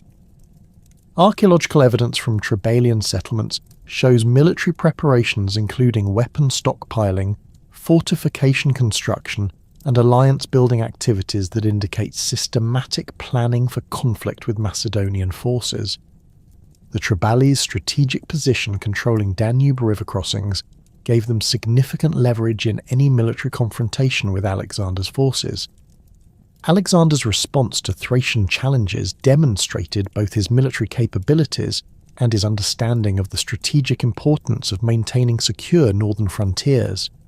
The campaign of 335 BC against the Triballi and other Thracian groups served multiple purposes, suppressing immediate threats to Macedonian authority, demonstrating Alexander's military leadership to both allies and enemies, and securing resources and manpower for the planned invasion of the Persian Empire. The crossing of the Danube River during Alexander's Thracian campaign represented a remarkable military achievement that demonstrated Macedonian engineering capabilities and tactical innovation. Archaeological evidence from the crossing site includes remains of bridge supports and ferry equipment that enabled the transport of substantial military forces across one of Europe's major rivers. This successful crossing caught Tribalian forces off guard and demonstrated Alexander's ability to overcome geographical obstacles that had previously provided security for Thracian populations. The battle against the Triballi showcased Alexander's tactical genius and the effectiveness of Macedonian military systems against Thracian opponents.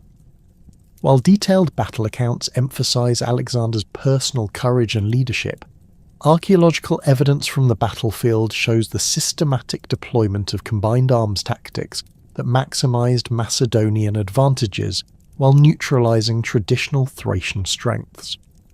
The distribution of weapon fragments and equipment remains indicates that Tribalian forces fought courageously, but were ultimately overwhelmed by superior Macedonian coordination and equipment. Tribalian casualties from the battle appear to have been substantial, based on archaeological evidence from burial sites and battlefield remains. However, Alexander's treatment of defeated Tribalian populations demonstrated the same political sophistication that had characterized his father's policies. Rather than conducting punitive campaigns that would have generated lasting resentment, Alexander incorporated surviving Tribalian warriors into his military forces while establishing administrative arrangements that preserved local autonomy under Macedonian oversight. The successful conclusion of the Thracian campaign provided Alexander with both immediate military benefits and longer-term strategic advantages for his Persian expedition. Thracian territories now provided secure bases for military operations, while Thracian warriors offered specialized military capabilities that complemented Macedonian forces. Archaeological evidence from military supply depots shows systematic preparation for extended campaigns, with storage facilities and equipment caches that supported Alexander's subsequent operations. Thracian cavalry units became integral components of Alexander's army during the Persian campaigns, providing reconnaissance capabilities, pursuit forces, and specialized combat units that proved invaluable in various tactical situations. The superior quality of Thracian horses, combined with exceptional horsemanship skills developed through generations of pastoral traditions, created mounted forces that were highly valued by Alexander's military commanders. Archaeological evidence from stable facilities shows systematic horse breeding and training programs that produced mounts specifically suited for extended campaign service. The integration of Thracian cavalry into Alexander's army required careful attention to cultural and military traditions that maintained unit cohesion while enabling coordination with other force components. Thracian cavalry units retained their traditional equipment, including distinctive shields, weapons, and horse gear, while adopting Macedonian tactical procedures and command structures. Archaeological evidence from military camps shows separate quarters for different ethnic units, indicating systematic efforts to maintain cultural identity while building military effectiveness. Thracian light infantry units provided Alexander's army with specialized capabilities for operations in difficult terrain, siege warfare, and harassment tactics that complemented the heavy infantry and cavalry formations that formed the army's core strength. These units retained traditional Thracian fighting techniques, including the effective use of javelins, curved swords, and small shields that enabled rapid movement and flexible tactical deployment. Archaeological evidence from military equipment shows standardized weapons production that maintained traditional designs while ensuring consistent quality and interoperability. The performance of Thracian units in Alexander's Persian campaigns earned them reputation for exceptional courage, loyalty, and military effectiveness that enhanced their status within the Macedonian military system. Ancient sources consistently praise Thracian contributions to major battles, siege operations, and difficult marches that tested the endurance and capabilities of all army components. The success of Thracian military service created opportunities for individual advancement and collective recognition that strengthened bonds between Thracian communities and Macedonian authority.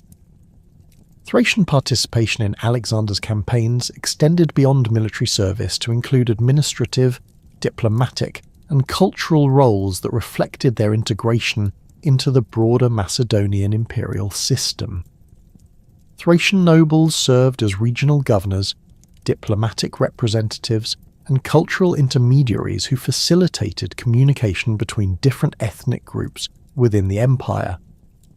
Archaeological evidence from administrative centres shows Thracian officials working alongside Macedonian and other imperial personnel, indicating successful integration at multiple levels of imperial administration.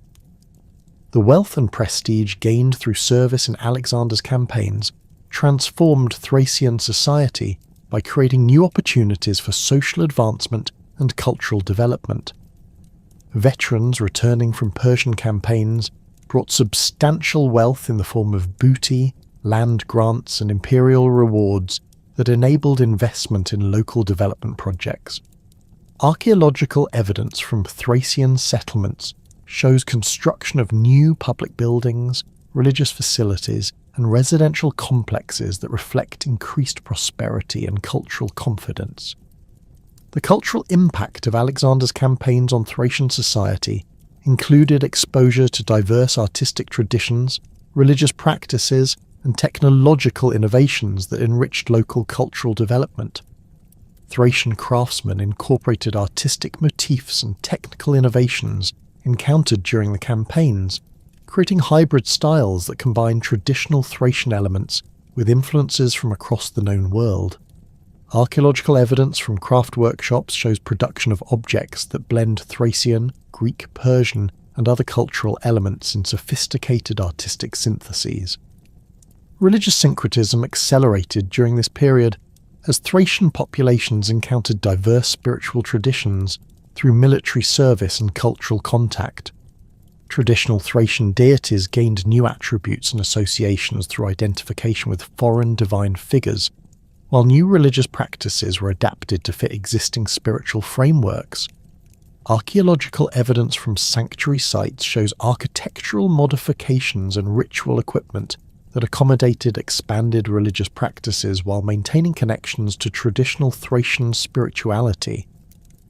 The death of Alexander in 323 BC created immediate challenges for maintaining imperial unity and control over distant territories, including the Thracian regions that had been integrated into the Macedonian system. The succession struggles that followed Alexander's death provided opportunities for various subject peoples to reassert independence or align with different claimants to imperial authority. Thracian communities, despite their integration into the Macedonian system, retained sufficient political organisation and military capability to pursue independent policies during this period of imperial fragmentation. Local Thracian dynasties that had survived under Macedonian oversight began reasserting traditional authority as central imperial control weakened. Archaeological evidence from this period shows renewed construction of fortifications, expansion of local administrative facilities, and increased production of traditional Thracian status symbols that indicate growing political independence. These developments occurred gradually rather than through dramatic rebellions, suggesting that Thracian leaders carefully assessed changing political circumstances before committing to independence movements. The emergence of the Hellenistic kingdoms following Alexander's death created new political opportunities for Thracian communities that could navigate the complex relationships between competing imperial powers.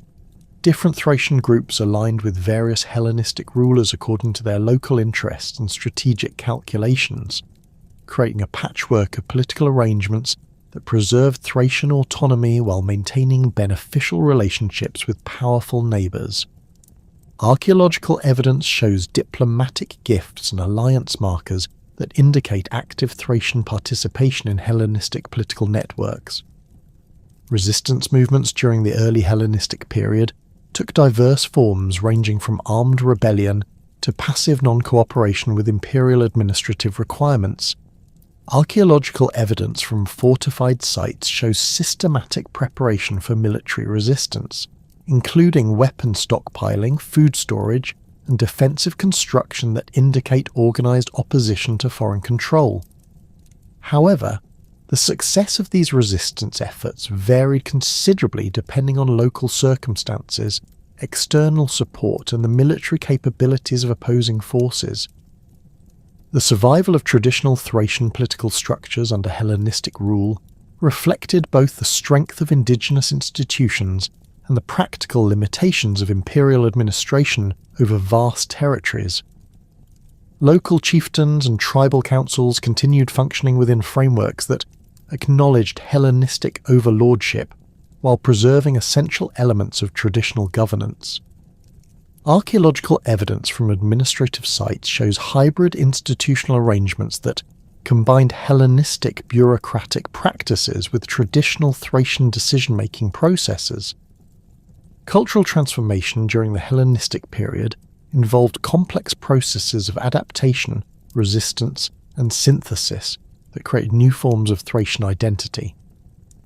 While maintaining core cultural values and practices, Thracian communities selectively adopted Hellenistic innovations that enhanced their capabilities or provided new opportunities for cultural expression.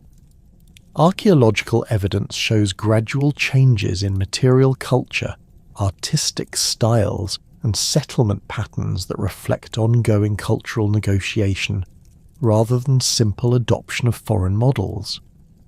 Urbanization accelerated during the Hellenistic period as Thracian communities adopted city-based political and economic organization, while adapting these structures to local conditions and preferences. New urban centers combined traditional Thracian settlement patterns with Hellenistic urban planning principles, creating cities that serve both local needs and broader regional functions. Archaeological evidence from these urban centres shows systematic planning that integrated residential, commercial, administrative, and religious functions within coherent urban designs. The blending of Thracian and Greek traditions created distinctive cultural syntheses that enrich both civilizations while preserving essential elements of Thracian identity. This cultural fusion appeared in artistic production, religious practices, political institutions, and social customs that combined familiar elements in new configurations. Archaeological evidence demonstrates the creativity and sophistication of these cultural syntheses, which created lasting contributions to Mediterranean civilization while maintaining distinctively Thracian characteristics. The cultural syntheses that had emerged during the Hellenistic period provided both opportunities and vulnerabilities as Roman influence began penetrating Thracian territories during the 2nd century BC.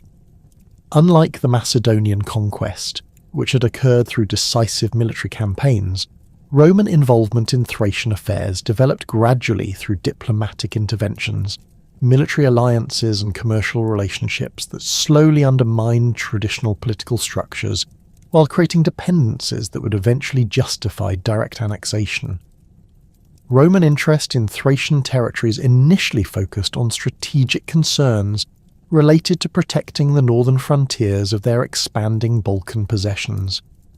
The conquest of Macedonia in 168 BC brought Roman forces into direct contact with Thracian kingdoms that had previously operated within Hellenistic political frameworks. Archaeological evidence from this period shows increased Roman material culture appearing in Thracian settlements, including standardized pottery types, bronze implements, and architectural elements that indicate growing commercial and political connections with Roman territories to the south and west.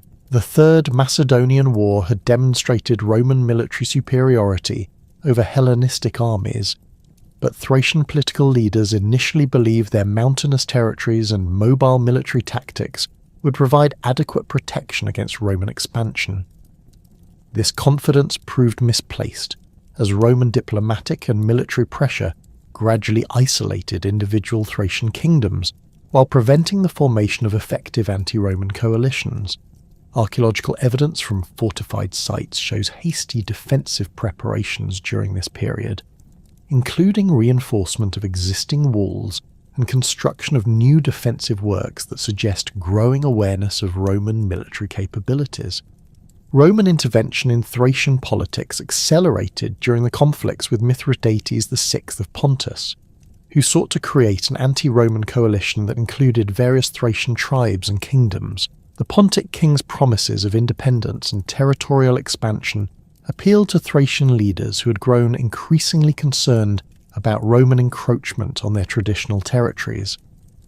Archaeological evidence from this period includes weapons caches, alliance tokens, and diplomatic gifts that indicate systematic preparation for military cooperation against Roman forces.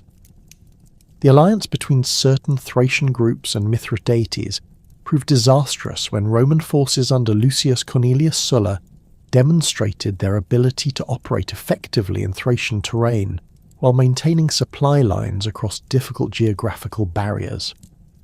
The Roman victory at Chaeronea in 86 BC effectively ended Pontic hopes of creating a viable anti-Roman coalition, while subsequent campaigns systematically reduced Thracian strongholds that had supported Mithridates. Archaeological evidence from besieged sites shows impact damage from Roman siege engines, collapsed fortifications from systematic undermining operations, and evidence of prolonged resistance that ultimately proved futile against superior Roman military organization. Roman punitive campaigns following the Mithridatic Wars targeted Thracian communities that had supported Pontic forces, creating patterns of destruction and reconstruction that would characterize Roman-Thracian relations for the next century.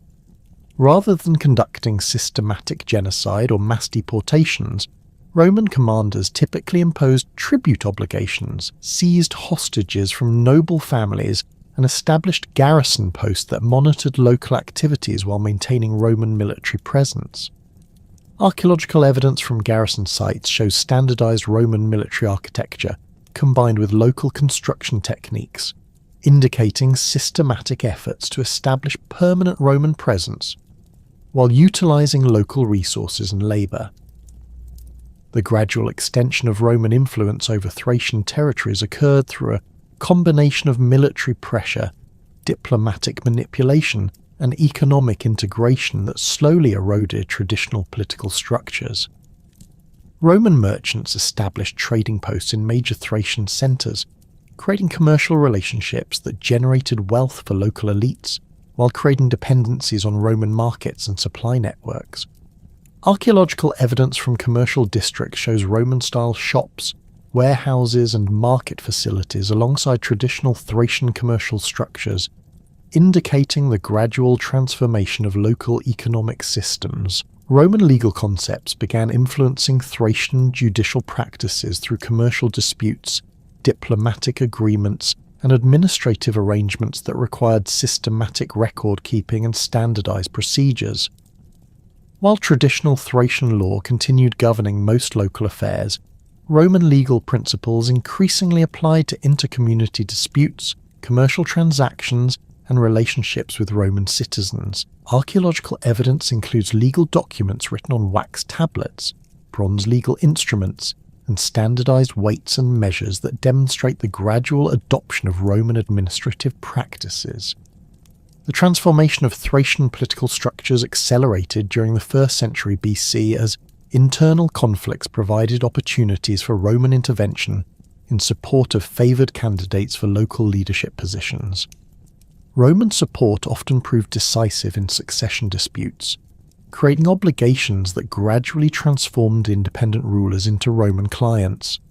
Archaeological evidence from royal residences shows adoption of Roman architectural styles, decorative programs featuring Roman political symbols, and luxury goods imported from Roman territories that indicate the cultural transformation of Thracian elites.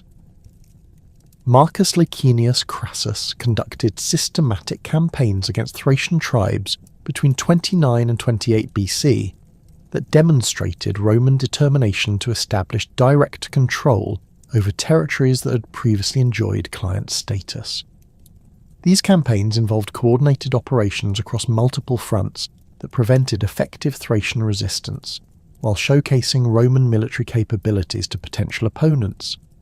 Archaeological evidence from this period shows widespread destruction at fortified sites, followed by systematic reconstruction under Roman supervision that created new settlement patterns designed to facilitate administrative control. The establishment of Roman military colonies in strategic locations throughout Thracian territory created permanent bases for Roman power, while providing land grants for veteran soldiers who had completed their military service.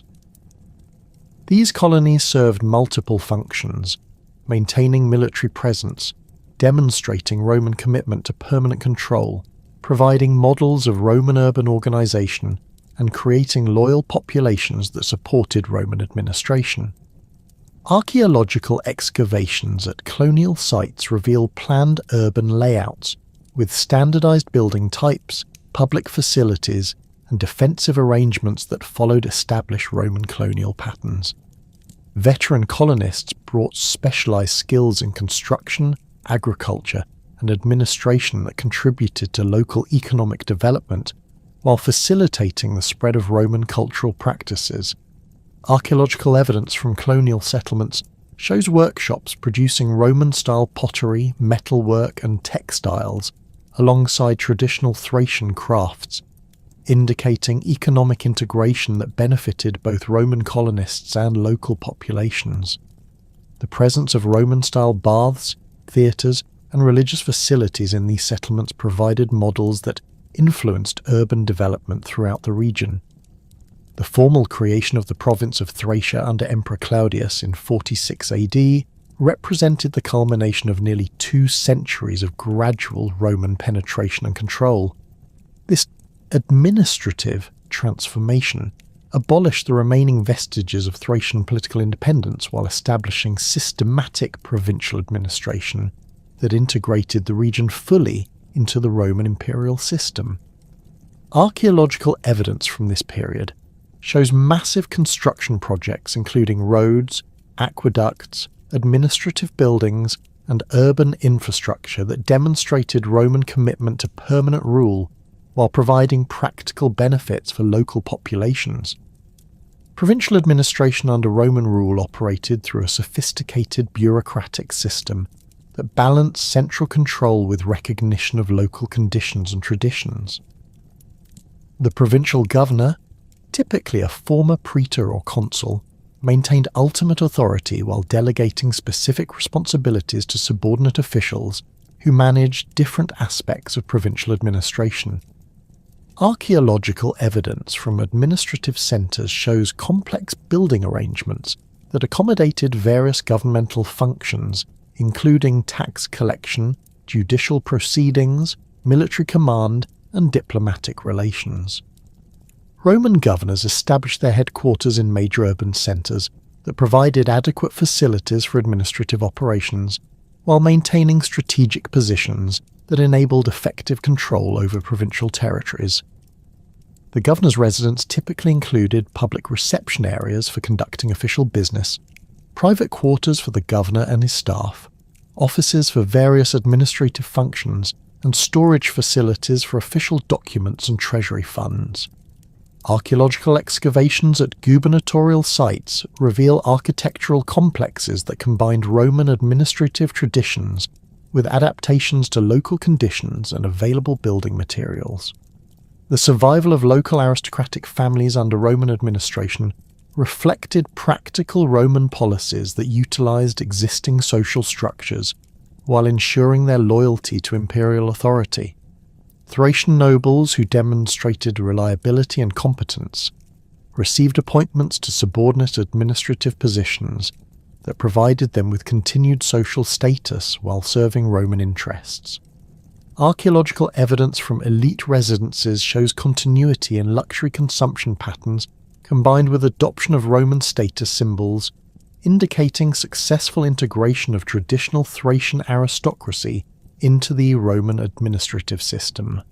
Local administrative positions available to Thracian aristocrats included municipal magistracies, judicial appointments, tax collection responsibilities, and military commands that provided opportunities for career advancement while maintaining connections to traditional Thracian communities. These positions required familiarity with Roman legal procedures, administrative practices, and cultural expectations, creating incentives for Thracian elites to acquire Roman education and adopt Roman cultural practices. Archaeological evidence includes Latin inscriptions commemorating local officials, Roman-style portrait sculptures, and architectural elements that demonstrate the cultural transformation of the Thracian aristocracy. The integration of Thracian aristocratic families into Roman administrative structures created networks of personal relationships that facilitated provincial governance, while providing channels for local concerns to reach provincial authorities. Marriage alliances between Roman officials and Thracian noble families created kinship connections that strengthened political relationships while facilitating cultural exchange. Archaeological evidence from family tombs shows burial practices that combine Roman and Thracian traditions, indicating the development of hybrid cultural identities among elite families. Romanization processes in Thracian territories involved systematic efforts to spread Roman cultural practices, legal concepts, and administrative procedures while allowing for local adaptations that maintained social stability.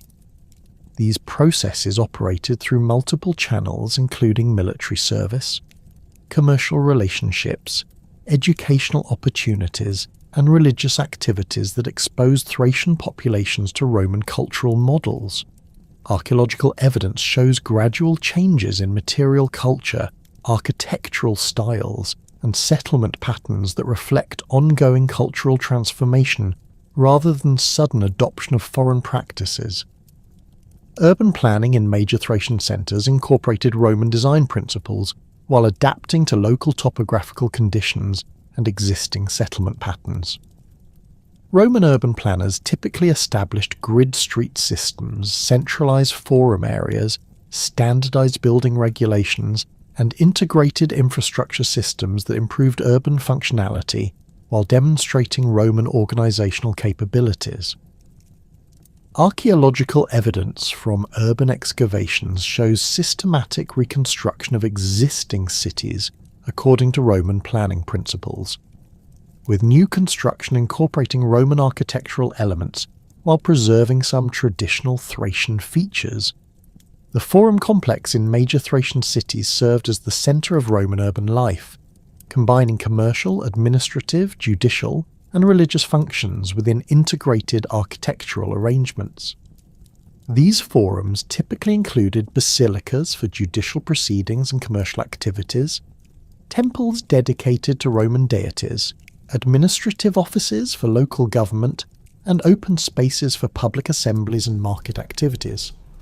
Archaeological excavations of forum sites reveal sophisticated architectural programs that demonstrated Roman engineering capabilities while providing practical facilities for urban administration.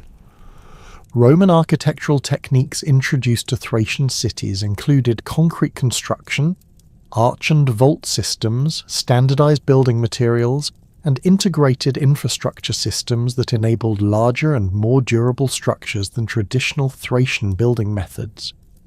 Local builders learned these techniques through direct instruction from Roman engineers and gradual adoption of Roman construction practices in local projects. Archaeological evidence shows the evolution of local building techniques that incorporated Roman innovations while maintaining some traditional construction methods adapted to local materials and conditions. Public bath complexes represented particularly impressive examples of Roman engineering and cultural influence, providing facilities for personal hygiene, social interaction, and recreational activities that became central to urban life in Romanized Thracian cities. These complexes included hot and cold bathing pools, exercise areas, massage rooms, and social spaces that accommodated various activities throughout the day.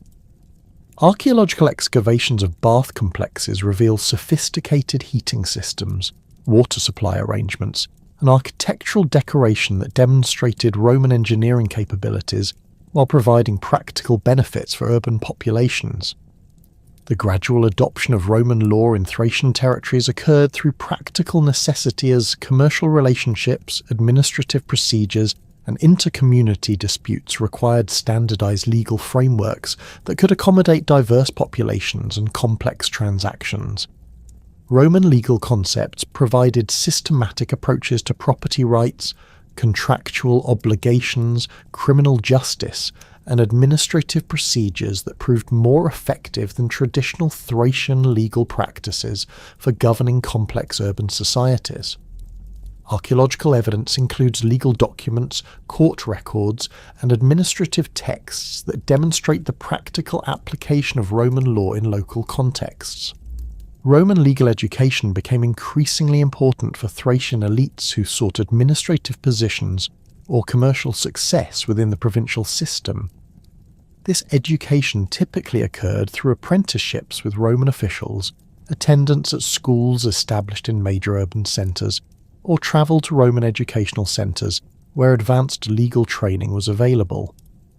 Archaeological evidence from educational facilities shows classroom arrangements, writing materials, and legal texts that indicate systematic efforts to provide Roman legal education for local populations. The integration of Roman and traditional Thracian legal practices created hybrid legal systems that preserved some local customs while adopting Roman procedural standards and substantive legal principles. This integration occurred gradually through practical experience rather than systematic legal reform, with Roman concepts gaining acceptance as they proved effective in resolving disputes and managing administrative challenges.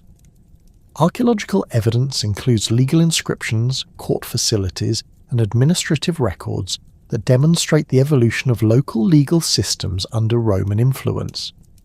Economic integration into the Roman Empire transformed Thracian production systems, trade relationships, and monetary arrangements, while creating new opportunities for wealth accumulation and social advancement.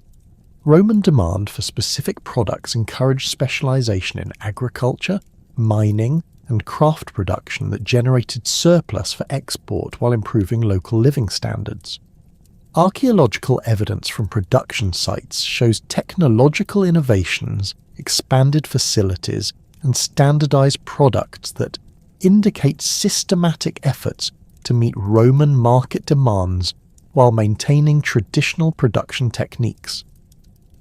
The development of the Via Egnatia represented the most significant infrastructure project in Thracian territories, creating a major transportation route that connected Roman territories in the west with eastern provinces and frontier regions. This road system required massive engineering projects including bridge construction, tunnel excavation, roadbed preparation, and way station establishment that demonstrated Roman engineering capabilities while providing practical benefits for military operations, commercial transportation, and administrative communication. Archaeological investigations along the Via Egnatia route reveal sophisticated construction techniques, systematic maintenance arrangements, and associated facilities that supported long-distance travel and transportation. Road construction projects employed both Roman engineering expertise and local labour forces, creating opportunities for technology transfer while providing employment for Thracian populations. Local workers learned Roman construction techniques through direct participation in road-building projects, acquiring skills that could be applied to other construction activities in their communities. Archaeological evidence from construction sites shows tool types, construction techniques, and material sources that indicate systematic efforts to utilize local resources while maintaining Roman engineering standards. The economic impact of improved transportation infrastructure extended far beyond the immediate benefits of easier travel, creating opportunities for market expansion, resource exploitation, and cultural exchange that transformed local economic systems. Agricultural producers gained access to distant markets for their surplus products, while manufactured goods from Roman territories became more readily available in Thracian communities. Archaeological evidence from roadside settlements shows commercial facilities, storage buildings, and craft workshops that developed to serve the transportation network while providing economic opportunities for local populations. Way stations along major roads provided essential services for travellers while creating focal points for commercial and administrative activities that contributed to regional economic development. These facilities typically included lodging for travellers, stables for animals, storage areas for goods, and commercial spaces where local products could be exchanged for imported items. Archaeological excavations at way station sites reveal standardized facility types that provided consistent services while adapting to local conditions and available resources. The exploitation of Thracian gold mines under Roman administration involved systematic expansion of existing operations, combined with introduction of advanced mining techniques that increased production while improving working conditions. Roman mining engineers applied hydraulic technologies, underground support systems, and ore processing methods that enabled extraction of gold from deposits that had been inaccessible using traditional techniques. Archaeological evidence from mining sites shows sophisticated engineering works, including drainage systems, ventilation arrangements, and processing facilities that demonstrate Roman mining expertise. Gold production from Thracian mines provided substantial revenues for the imperial treasury, while creating employment opportunities for local populations who acquired specialized mining skills through participation in Roman operations. The scale of these mining operations required systematic organization of labor forces, supply systems, and transportation arrangements that created complex economic networks extending throughout the region. Archaeological evidence includes mining tools, processing equipment, and settlement remains that indicate the scope and sophistication of Roman mining operations in Thracian territories.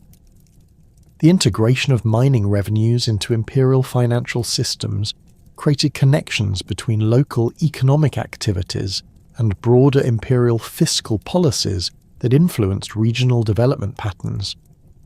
Gold from Thracian mines helped fund military operations, public works projects, and administrative expenses throughout the empire, while generating local economic activity through wages, supply purchases, and related commercial activities. Archaeological evidence from mining communities shows improved living standards, expanded commercial facilities, and urban development that reflect the economic benefits of systematic mining operations under Roman administration. The mining communities that had developed around Roman gold extraction operations in Thracian territories became unexpected recruiting grounds for the imperial army, as young men seeking advancement beyond the dangerous and physically demanding work of the mines found military service an attractive alternative. Roman military recruiters, recognizing the physical conditioning and discipline that mining work had instilled in these populations, established regular recruitment cycles that channeled Thracian workers into auxiliary units where their specialized skills could serve imperial military needs. The transformation of Thracian warriors from independent tribal fighters into disciplined Roman auxiliaries required systematic training programs that preserved their natural fighting abilities while integrating them into Roman military organization. Training camps established throughout Thracian territories provided intensive instruction in Roman military procedures, equipment use, and tactical coordination that transformed individual warriors into effective unit members. Archaeological evidence from these training facilities shows standardized barracks arrangements, weapons training areas, and parade grounds that indicate systematic approaches to military education designed specifically for auxiliary recruitment. Thracian cavalry units proved particularly valuable to Roman military commanders due to their exceptional horsemanship skills and intimate knowledge of their mount's capabilities. The Ala Thracium, one of the most renowned auxiliary cavalry units, consisted entirely of Thracian horsemen who maintained their traditional riding techniques while adopting Roman military discipline and tactical procedures. These units retained their distinctive curved swords and traditional shields while incorporating Roman armor and standardized equipment that improved their battlefield effectiveness without compromising their mobility advantages. The recruitment process for Thracian cavalry involved careful selection of candidates who demonstrated both riding ability and the physical characteristics necessary for mounted combat. Prospective cavalrymen underwent extensive testing that evaluated their horsemanship, weapon skills, and ability to coordinate with other unit members during complex maneuvers. Archaeological evidence from cavalry training facilities includes specialized horse training equipment, practice weapons, and obstacle courses that indicate sophisticated training programs designed to maximize the effectiveness of mounted units. Thracian light infantry units, organized as auxiliary cohorts, provided Roman armies with specialized capabilities for reconnaissance, harassment, tactics, and operations in difficult terrain where heavy infantry formations proved less effective. These units retained their traditional peltast fighting techniques while adopting Roman organizational structures and command procedures that enabled coordination with other military components. The combination of traditional Thracian mobility and Roman discipline created infantry units that could operate independently or integrate seamlessly into larger military operations. The cohors Thracium maintained its reputation for exceptional performance in frontier warfare, where their knowledge of local terrain and ability to operate effectively in mountainous or forested regions provided significant tactical advantages. Archaeological evidence from frontier fortifications shows specialized equipment designed for light infantry operations, including modified shields, specialized javelin types, and minimal armor that maximized mobility while providing adequate protection. These units often served as the first line of defense against barbarian incursions, using their traditional harassment tactics to disrupt enemy formations before heavier Roman forces engaged in decisive combat. Training programs for Thracian light infantry emphasized maintaining traditional fighting skills while developing the discipline and coordination necessary for effective integration into Roman military operations. Instructors, typically Roman veterans with experience commanding auxiliary units, worked closely with Thracian training officers who understood traditional fighting techniques and could facilitate the adaptation process. Archaeological evidence from training camps shows practice areas designed for javelin throwing, sword combat, and unit maneuvers that combine traditional Thracian techniques with Roman tactical procedures. The standardization of equipment for Thracian auxiliary units involved careful balance between maintaining traditional advantages and ensuring compatibility with Roman military systems. Weapons workshops established near major training camps produced standardized versions of traditional Thracian weapons that met Roman quality standards while preserving the functional characteristics that made these weapons effective. Archaeological investigation of these workshops reveals specialized tools, quality control measures, and production techniques that ensured consistent equipment standards across different auxiliary units. Thracian military service created unprecedented opportunities for social advancement and cultural integration that transformed individual lives while strengthening connections between Thracian communities and Roman imperial structures. Veterans returning from military service brought Roman citizenship, financial resources, and cultural experiences that elevated their status within local communities while providing models for younger generations seeking similar opportunities. Archaeological evidence from veteran settlements shows improved housing, Roman-style amenities, and status symbols that demonstrate the material benefits of successful military service. The integration of Thracian veterans into Roman colonial communities created cultural bridges that facilitated broader social integration, while preserving important elements of Thracian identity.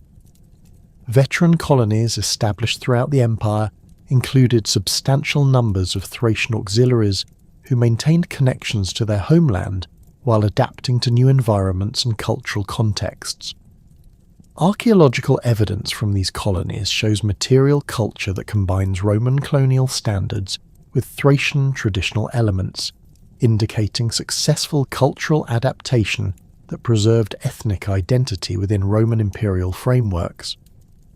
Military diplomas granted to Thracian auxiliaries upon completion of their service provided legal documentation of Roman citizenship and associated privileges that transformed their legal status and social opportunities.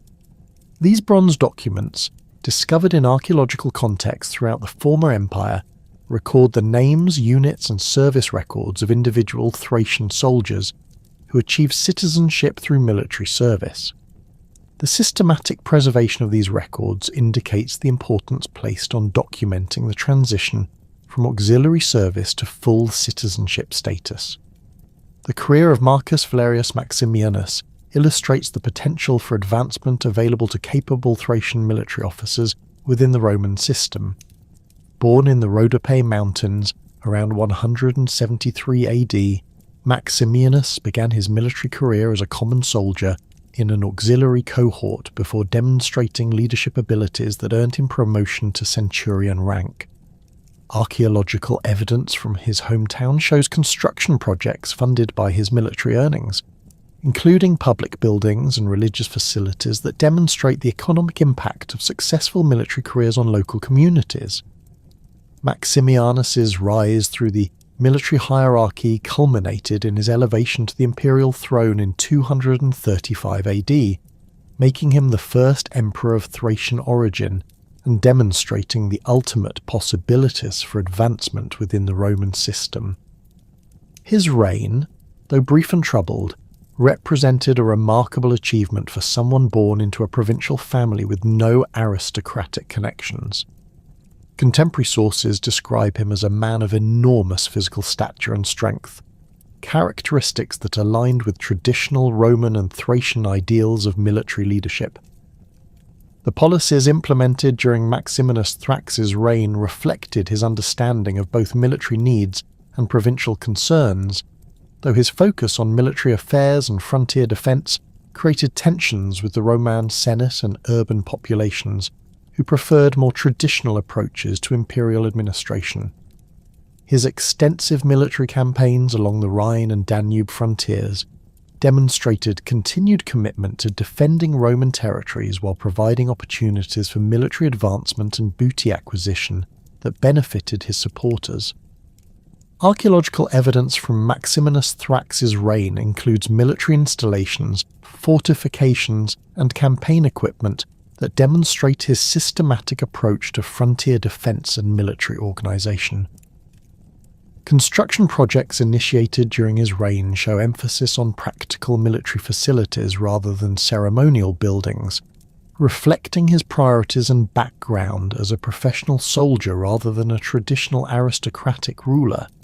The distribution of coin hoards from this period indicates the economic pressures created by his military campaigns and the financial demands of maintaining large armies in frontier regions. The gladiator Spartacus, though predating the formal incorporation of Thracian territories into the Roman Empire, represented another dramatic example of Thracian capabilities within Roman military contexts. His background as a Thracian warrior provided him with combat skills and leadership abilities that proved devastating when applied against Roman forces during the Great Slave Rebellion of 71 BC. Archaeological evidence from gladiatorial schools shows training facilities and equipment that indicate systematic preparation for arena combat, though Spartacus's military background provided advantages that most gladiators lacked. The rebellion led by Spartacus demonstrated both the military potential of Thracian fighting techniques and the organizational capabilities that traditional Thracian society had developed through centuries of tribal warfare and political administration.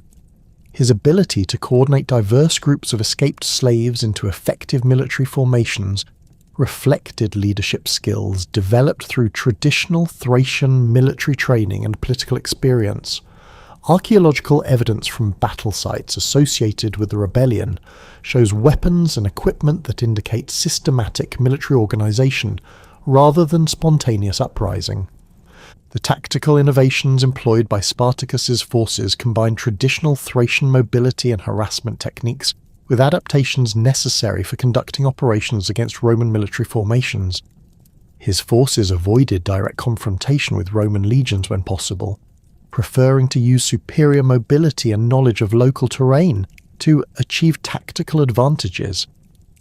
Archaeological evidence from campaign sites shows temporary fortifications, supply caches, and movement patterns that indicate sophisticated understanding of military logistics and strategic planning. The ultimate defeat of Spartacus's rebellion demonstrated the limitations of even exceptional leadership when confronting the full resources of the Roman state, but the military effectiveness displayed during the campaign enhanced Roman respect for Thracian military capabilities and contributed to subsequent recruitment efforts in Thracian territories. The systematic crucifixion of captured rebels along the Appian Way served as a deterrent to future rebellions, while acknowledging the serious threat that the uprising had posed to Roman authority. Religious syncretism in Romanized Thracian territories created complex spiritual landscapes that combined traditional Thracian deities with Roman religious practices and emerging mystery cults that appealed to diverse populations seeking spiritual fulfillment. The cult of Mithras gained particular prominence among Thracian military communities, where its emphasis on courage, loyalty, and personal salvation resonated with warrior values while providing spiritual frameworks that transcended ethnic boundaries. Mithraea discovered in Thracian territories show architectural features adapted to local conditions while maintaining the essential elements necessary for mystery cult practices. These underground temples, carved from rock or constructed in basement chambers, provided the secretive atmosphere required for initiation ceremonies while accommodating the specific ritual requirements of Mithraic worship. Archaeological evidence from these sites includes altars, relief sculptures, and ritual equipment that demonstrate the systematic practice of Mithraic mysteries in military communities throughout the region. The iconography of Mithraic temples in Thracian territories combines traditional Roman Mithraic symbols with local artistic elements that reflect cultural adaptation while maintaining doctrinal consistency. Relief sculptures depicting Mithras slaying the bull incorporate Thracian artistic techniques and decorative motifs, while preserving the essential mythological narrative that define the cult's central mystery. These artistic syntheses demonstrate the creative potential of religious syncretism when conducted within communities that valued both traditional identity and spiritual innovation. Initiation ceremonies in Thracian Mithraea involved elaborate rituals that combined physical ordeals with spiritual instruction, designed to transform initiates into full members of the mystery community. Archaeological evidence includes ritual equipment, ceremonial weapons, and architectural features designed to create dramatic religious experiences that emphasize themes of death and rebirth central to Mithraic theology.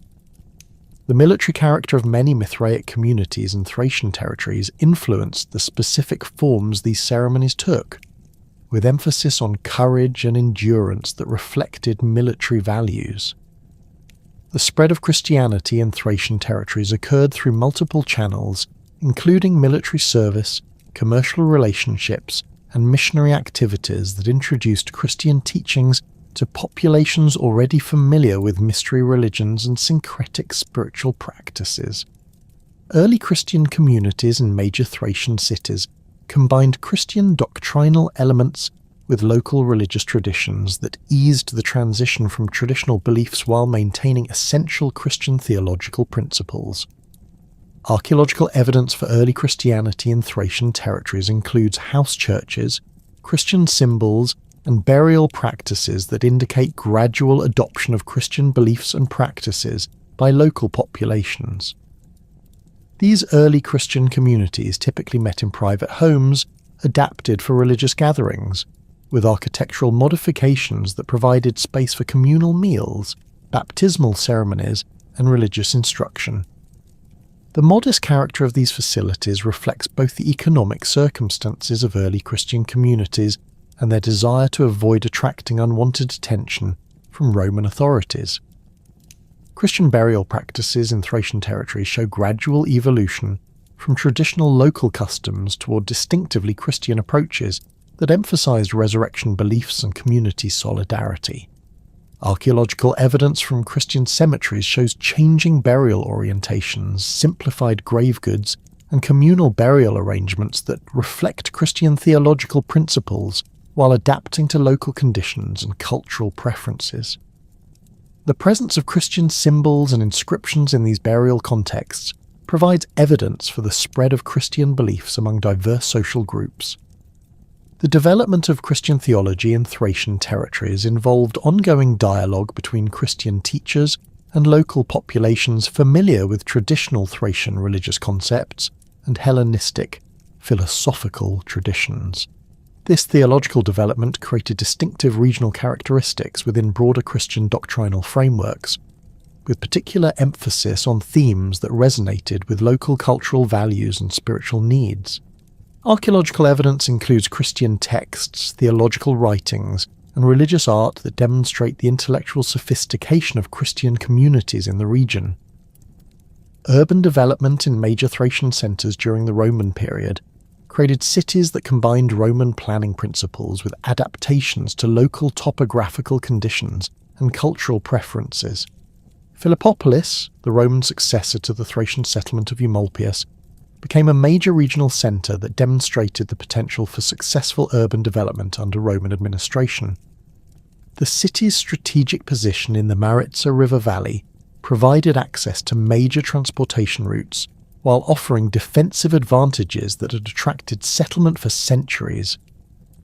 The urban plan of Philippopolis incorporated Roman design principles, including a grid street system, centralised forum complex, and integrated infrastructure systems while adapting to the natural terrain and existing settlement patterns. Archaeological excavations have revealed sophisticated urban amenities including public baths, theatres, aqueducts and residential districts that provided high-quality urban living conditions for diverse populations. The systematic layout of commercial districts, administrative areas, and residential neighbourhoods demonstrates comprehensive urban planning that balance functional requirements with aesthetic considerations. Public buildings in Philippopolis reflected both Roman architectural traditions and local adaptations that created distinctive regional building styles.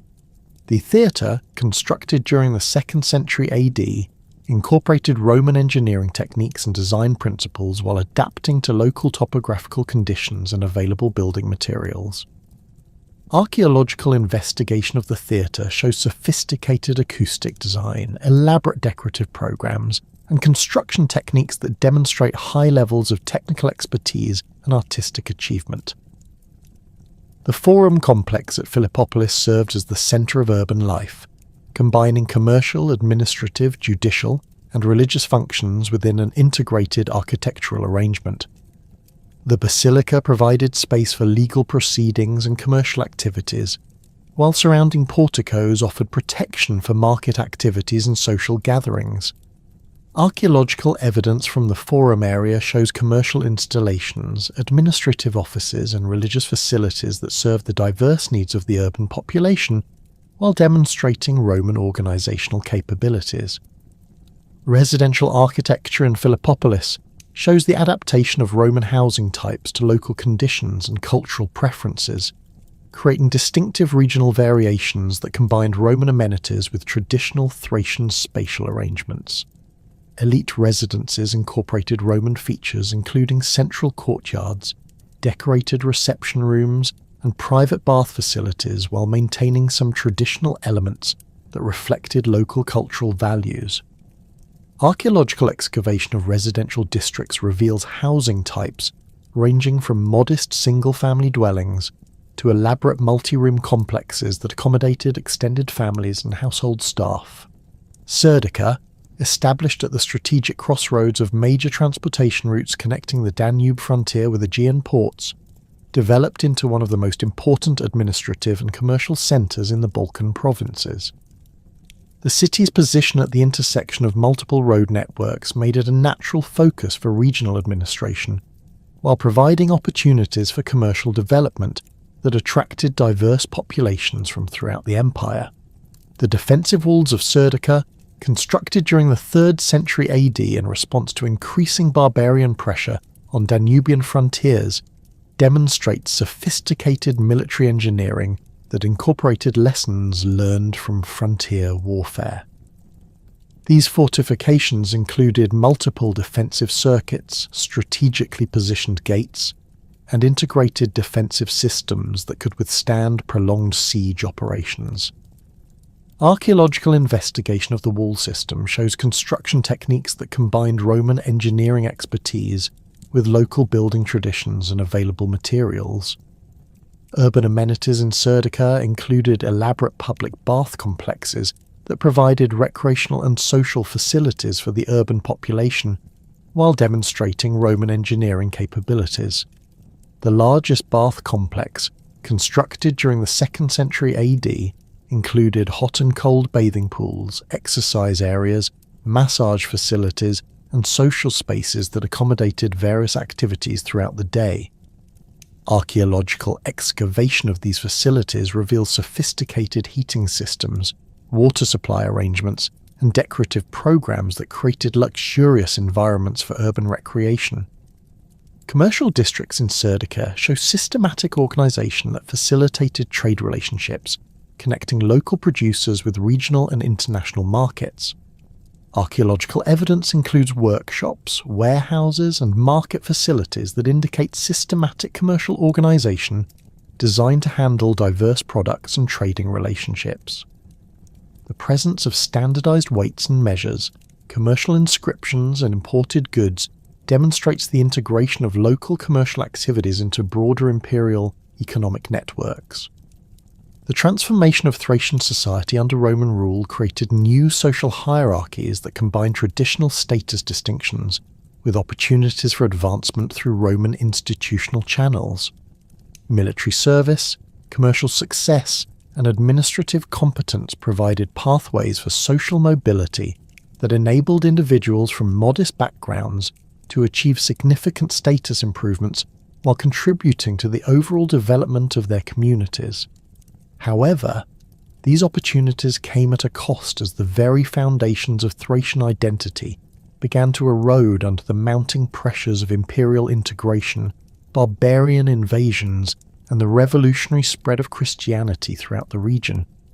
The barbarian invasions that began intensifying during the 3rd century AD struck Thracian territories with devastating force, as the region's strategic position along major invasion routes made it a primary target for Gothic, Hunnic, Avar, and eventually Slavic migrations. The first major Gothic incursion occurred around 238 AD, when Cniva led substantial forces across the Danube, overwhelming Roman frontier defences and penetrating deep into Thracian heartlands. Archaeological evidence from this period shows widespread destruction layers at major settlements, with burned buildings, scattered weapons, and hastily buried treasure hoards indicating the panic that accompanied these raids. The Gothic victory at Abritus in 251 AD, where Emperor Decius and his son were killed alongside most of their army, demonstrated the vulnerability of even well-defended Roman positions to determined barbarian assault. The battlefield archaeology reveals the scale of the disaster through scattered equipment, mass burial sites, and abandoned siege works that show how quickly Roman military organisation collapsed under Gothic pressure. This defeat shattered Roman confidence in their ability to defend Thracian territories, while encouraging further barbarian incursions that would plague the region for generations. Gothic settlements established in conquered Thracian territories during the 250 S and 260 S AD created permanent barbarian presence that fundamentally altered the demographic composition of the region. Archaeological excavations at Gothic settlement sites reveal distinctive pottery types, metalwork styles, and burial practices that contrast sharply with Roman and traditional Thracian material culture. These settlements typically occupied strategic positions near river crossings or mountain passes, indicating systematic Gothic efforts to control transportation routes and defensive positions. The impact of Gothic occupation on surviving Thracian populations varied considerably depending on local circumstances and the degree of resistance offered to barbarian forces. Some Thracian communities appear to have negotiated accommodation arrangements that preserved local autonomy under Gothic overlordship, while others faced systematic displacement or absorption into Gothic tribal structures. Archaeological evidence from mixed settlements shows material culture that combines Gothic, Roman, and Thracian elements, indicating complex cultural interactions that developed during the occupation period. Hunnic expansion into the region during the late 4th and early 5th centuries AD brought even more devastating consequences for established populations, as Hunnic military tactics emphasized rapid movement and systematic destruction that left little opportunity for accommodation or survival. The Hunnic preference for pastoral nomadism conflicted fundamentally with the settled agricultural systems that had supported Thracian civilization for centuries, leading to widespread abandonment of traditional settlement sites and agricultural areas. Archaeological evidence from the Hunnic period shows dramatic changes in settlement patterns, with fortified hilltop positions replacing valley settlements and temporary camps replacing permanent villages. The material culture from this period reflects the militarized character of daily life, with weapons appearing in domestic contexts and defensive features incorporated into residential architecture. Storage facilities show evidence of systematic food hoarding, indicating populations living under constant threat of raid or siege. The Hunnic impact on traditional Thracian religious practices proved particularly devastating, as nomadic raiders showed little respect for established sanctuary sites and religious institutions. Archaeological evidence from major religious centres like Perperikon shows destruction layers containing smashed religious sculptures, burned temple buildings, and scattered votive offerings that indicate systematic desecration of sacred sites. The loss of these religious centres eliminated crucial focal points for Thracian cultural identity, while disrupting the religious practices that had maintained community cohesion for centuries. Avar invasions during the 6th century AD completed the demographic transformation of Thracian territories, as these new conquerors established systematic control over surviving populations, while introducing administrative and military practices that further eroded traditional Thracian institutions. the Avars demonstrated greater organizational sophistication than previous barbarian invaders, establishing permanent administrative centers and systematic taxation systems that extracted resources from subject populations while maintaining military control over strategic territories. Avar settlement patterns show systematic territorial organization designed to maximize control over agricultural resources and transportation routes, while maintaining defensive capabilities against Byzantine military responses. Archaeological evidence from Avar administrative centers reveals complex building arrangements that combined residential, military and administrative functions within fortified compounds. These centers typically controlled surrounding agricultural territories through networks of smaller settlements that provided tribute and military service to Avar authorities. The gradual Slavic infiltration that began during the 6th century AD represented a different type of demographic pressure, as small groups of Slavic settlers established agricultural communities in areas depopulated by previous invasions and conflicts. Unlike the dramatic military campaigns of Goths, Huns and Avars, Slavic settlement occurred through gradual infiltration that filled demographic voids rather than displacing existing populations through direct conquest. Slavic agricultural techniques proved well adapted to the environmental conditions of former Thracian territories, enabling successful settlement in areas that had been abandoned during previous invasions. Archaeological evidence from early Slavic settlements shows systematic agricultural development, including field systems, storage facilities, and agricultural tools that indicate permanent settlement intentions rather than temporary occupation. The success of Slavic agricultural colonization created demographic foundations that would dominate the region's population for centuries. The linguistic impact of Slavic settlement proved particularly significant for the survival of Thracian cultural identity, as Slavic languages gradually displaced both Latin and the remnants of traditional Thracian speech in rural areas.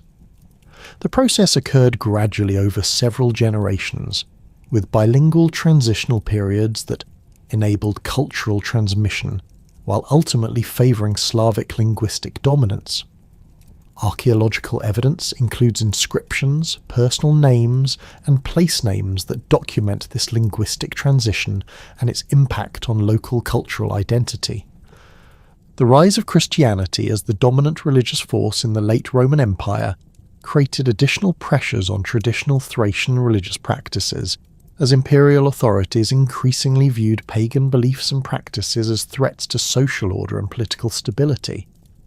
The Edict of Milan in 313 AD had initially promised religious tolerance, but subsequent imperial policies systematically favoured Christianity while restricting traditional religious activities.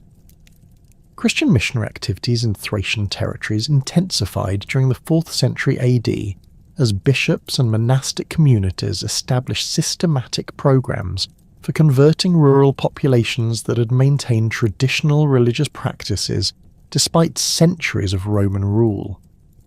These missionary efforts combined religious instruction with practical assistance that made Christianity attractive to populations struggling with the economic and social disruptions caused by barbarian invasions.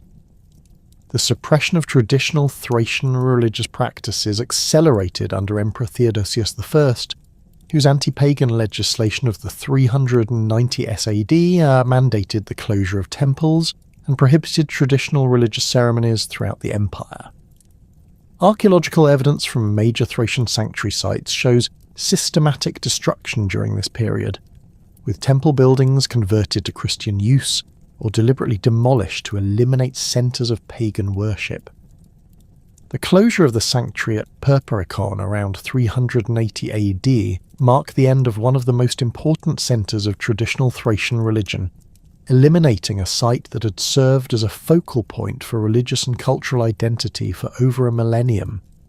Archaeological excavations showed deliberate destruction of religious sculptures, altars, and ceremonial equipment that had been used in traditional worship practices. The systematic nature of this destruction indicates official policy rather than spontaneous Christian zealotry. Conversion of traditional temples to Christian churches occurred throughout Thracian territories as Christian communities sought to appropriate sacred sites while demonstrating the triumph of the new faith over traditional beliefs. Archaeological evidence shows architectural modifications that adapted pagan temple structures for Christian worship, including the installation of altars, baptismal fonts, and decorative programs featuring Christian symbols and narratives. The development of Christian monasticism in former Thracian territories provided alternative forms of religious expression that appealed to populations seeking spiritual fulfillment while contributing to the elimination of traditional religious practices. Monastic communities established in remote areas often occupied sites that had previously served traditional religious functions, creating continuity of sacred space while transforming religious practices and beliefs.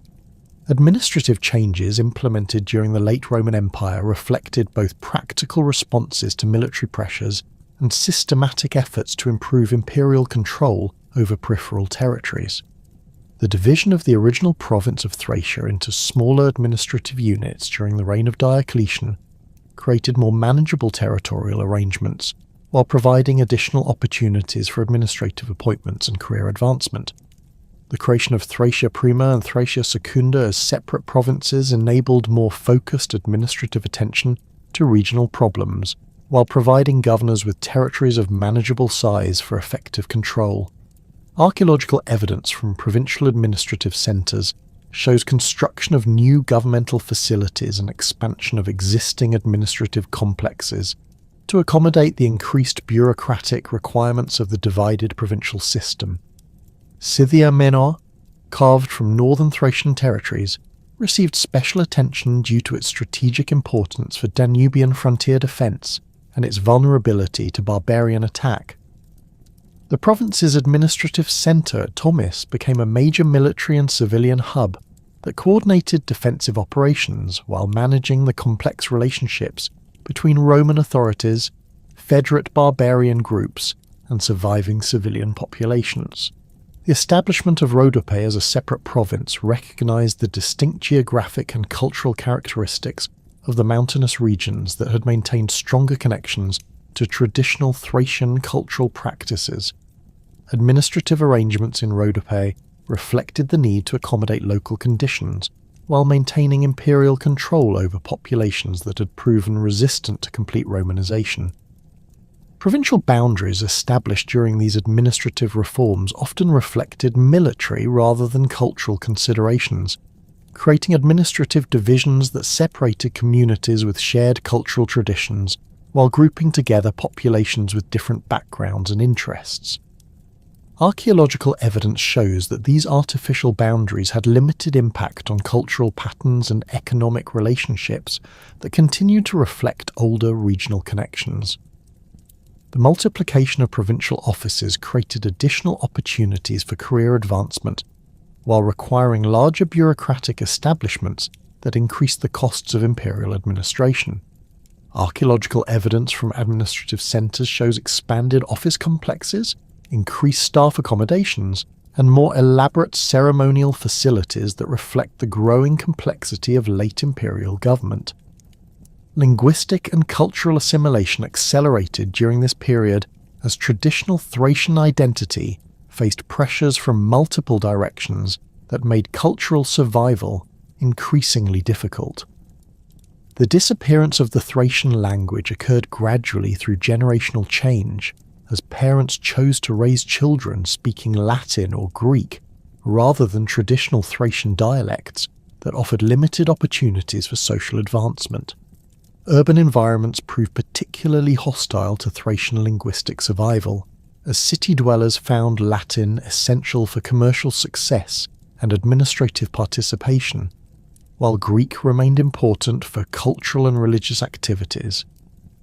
Archaeological evidence from urban contexts shows the gradual disappearance of Thracian personal names and the adoption of Roman nomenclature that reflected changing cultural identities and social aspirations.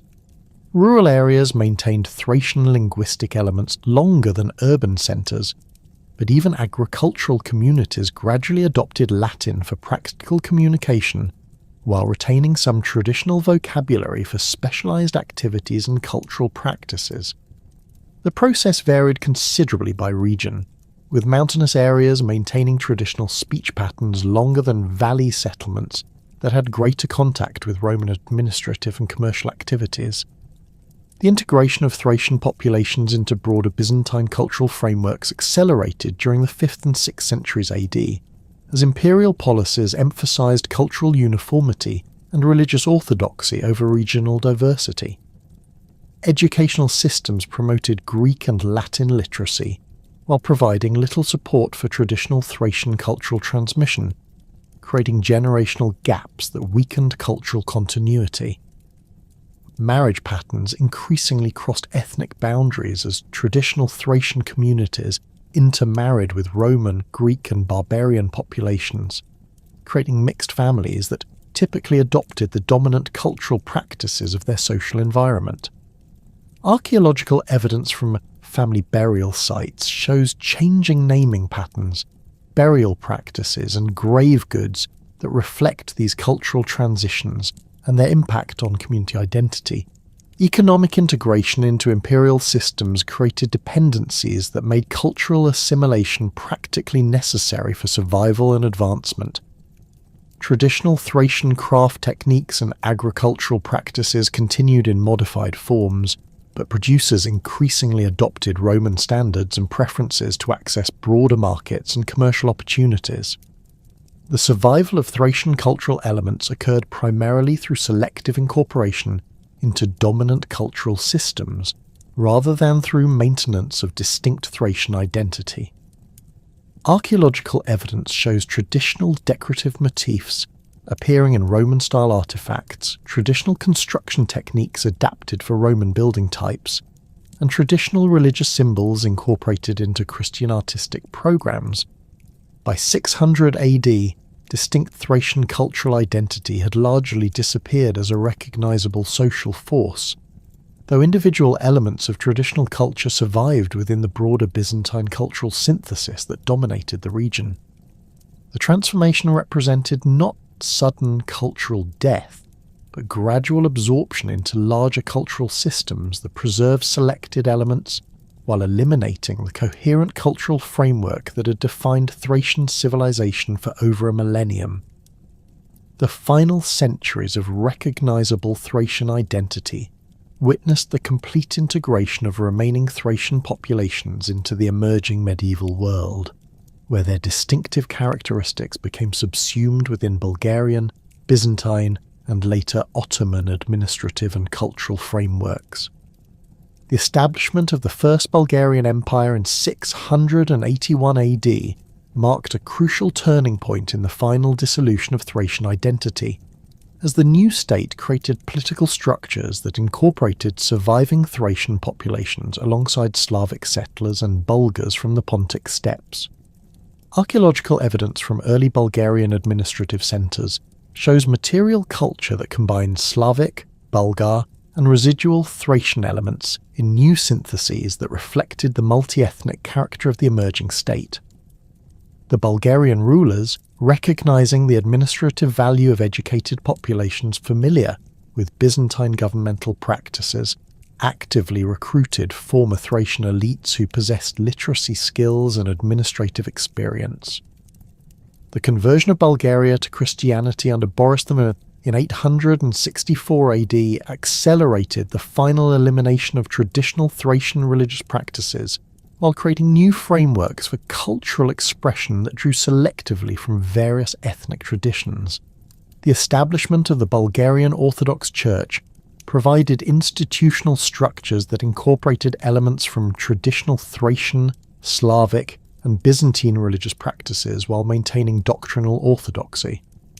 Archaeological excavations at early Bulgarian religious sites reveal architectural elements and decorative programs that combine traditional Thracian symbolic motifs with Christian iconography, indicating the creative adaptation of older cultural elements within new religious frameworks. The development of Old Church Slavonic as the liturgical language of Bulgarian Christianity eliminated the final contexts where Thracian linguistic elements might have survived in formal usage. While some Thracian vocabulary may have persisted in rural dialects and specialized terminology, the systematic promotion of Slavonic literacy and religious instruction created generational breaks that prevented traditional linguistic transmission. Manuscript evidence from Bulgarian scriptoriums shows the gradual standardization of Slavonic religious and administrative terminology that replaced earlier multilingual practices. Byzantine administrative reforms during the 7th and 8th centuries AD created new territorial arrangements that disregarded traditional Thracian regional boundaries while establishing themes that reflected military and strategic considerations rather than cultural or ethnic divisions.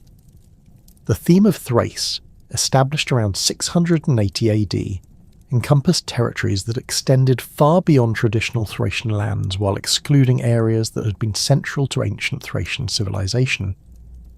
This administrative reorganization completed the political dissolution of Thracian territorial identity, while creating new regional frameworks that emphasized imperial rather than ethnic loyalties.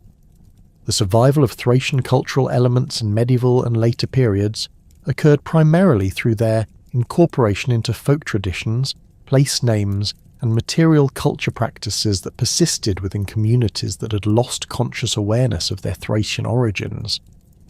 Archaeological investigations of medieval settlements in former Thracian territories reveal construction techniques, pottery styles, and decorative motifs that preserve traditional elements while adapting to new cultural contexts and functional requirements. These survivals represent unconscious cultural transmission rather than deliberate preservation of ethnic identity. Folk traditions recorded by ethnographers during the 19th and early 20th centuries preserve narrative elements, ritual practices, and seasonal celebrations that appear to derive from ancient Thracian religious and cultural traditions. The Kukeri masquerade traditions, found throughout Bulgaria and neighbouring regions, feature elaborate animal costumes, ritual dances, and seasonal performances that show remarkable similarities to ancient descriptions of Thracian religious ceremonies. While these practices evolved considerably over centuries of cultural change, their basic structures and symbolic content suggest continuity with pre-Christian religious traditions. The survival of traditional music and dance forms in the Balkans provides another avenue for tracing Thracian cultural continuity, as certain rhythmic patterns, melodic structures, and instrumental techniques appear to preserve elements that predate Slavic settlement. Ethnomusicological analysis of traditional Balkan music reveals complex rhythmic patterns and modal structures that differ significantly from typical Slavic musical traditions, while showing similarities to musical elements described in ancient sources discussing Thracian cultural practices. Archaeological discoveries of ancient musical instruments provide comparative evidence that supports theories of cultural continuity in musical traditions. Place-name evidence throughout the former Thracian territories preserves linguistic elements that appear to derive from ancient Thracian language, though the interpretation of these survivals remains controversial among scholars. River names like Hebros, Strymon, and Nestos preserve ancient forms that predate both Slavic settlement and Roman administrative terminology. Mountain names, settlement designations, and geographical features often retain elements that cannot be explained through known Slavic, Greek, or Latin etymologies, suggesting survival of pre-Slavic linguistic substrates.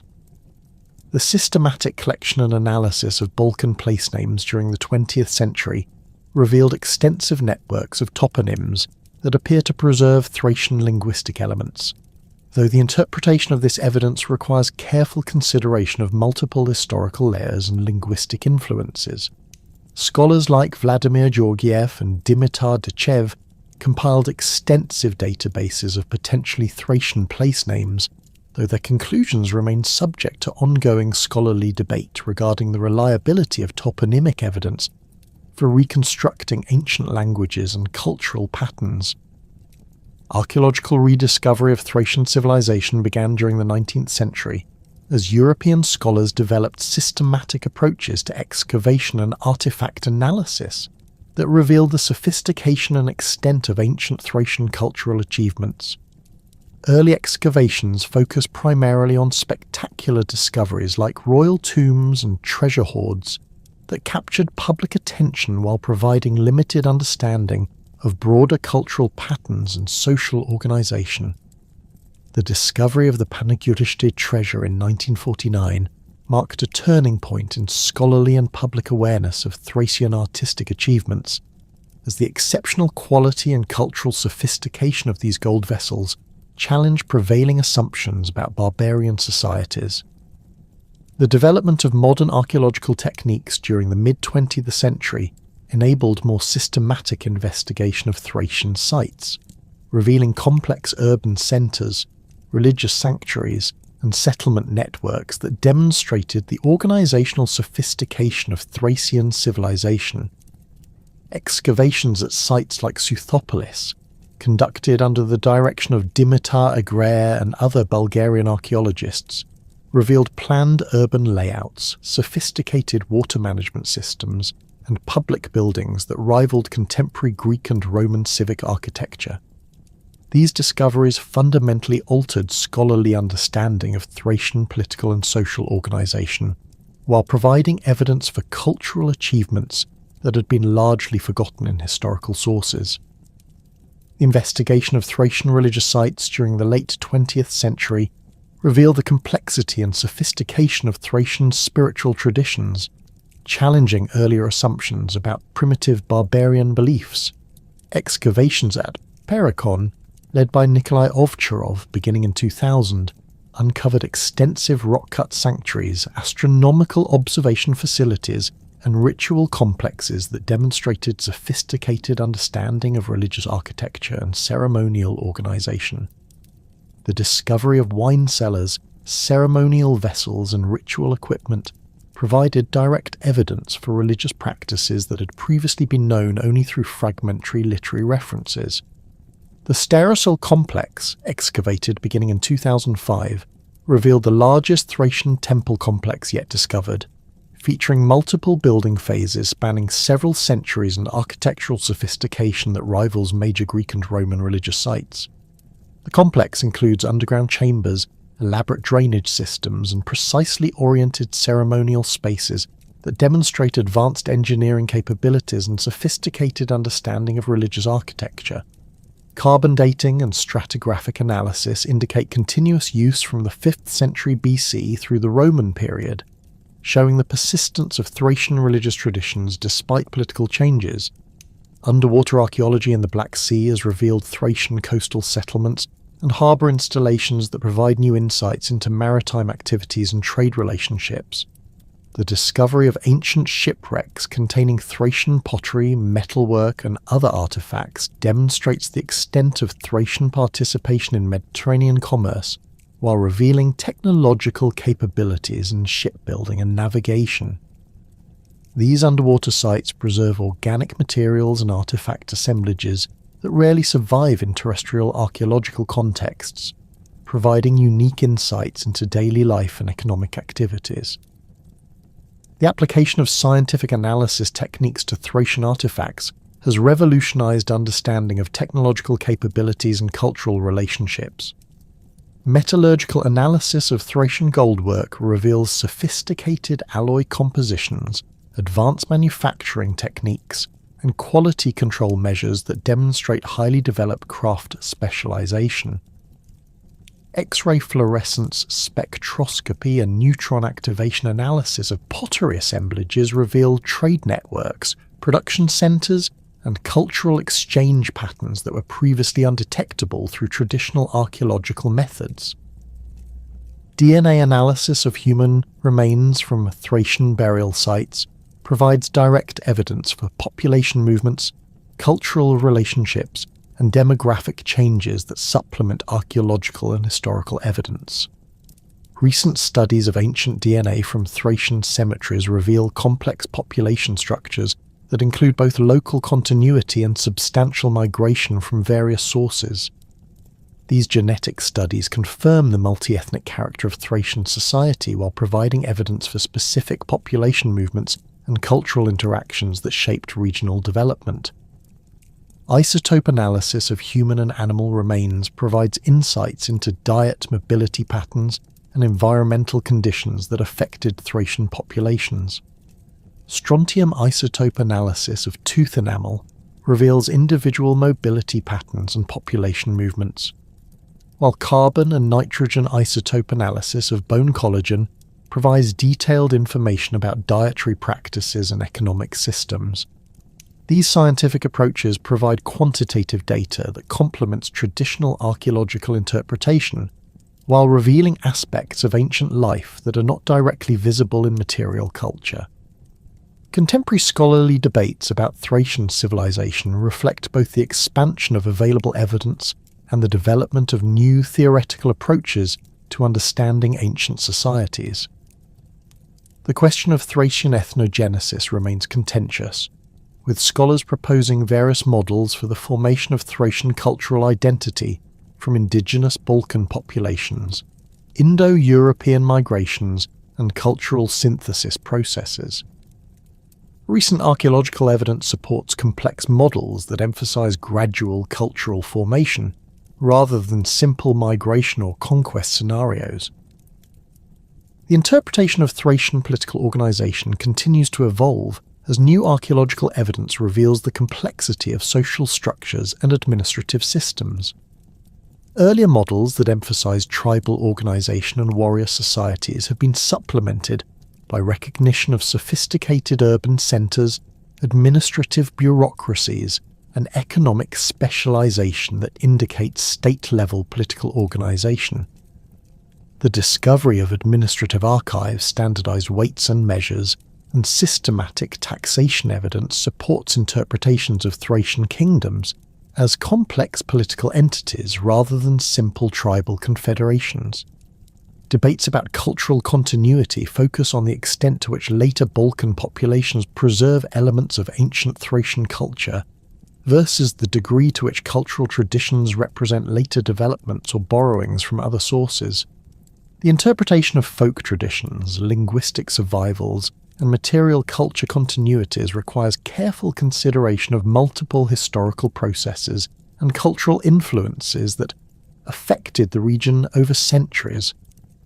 Scholars increasingly recognize the complexity of cultural transmission processes, while acknowledging the difficulty of establishing direct connections between ancient and modern cultural elements. The role of Thracian civilization in broader Mediterranean and European cultural development continues to be reassessed as new evidence reveals the extent of Thracian contributions to art, religion, technology, and political organization.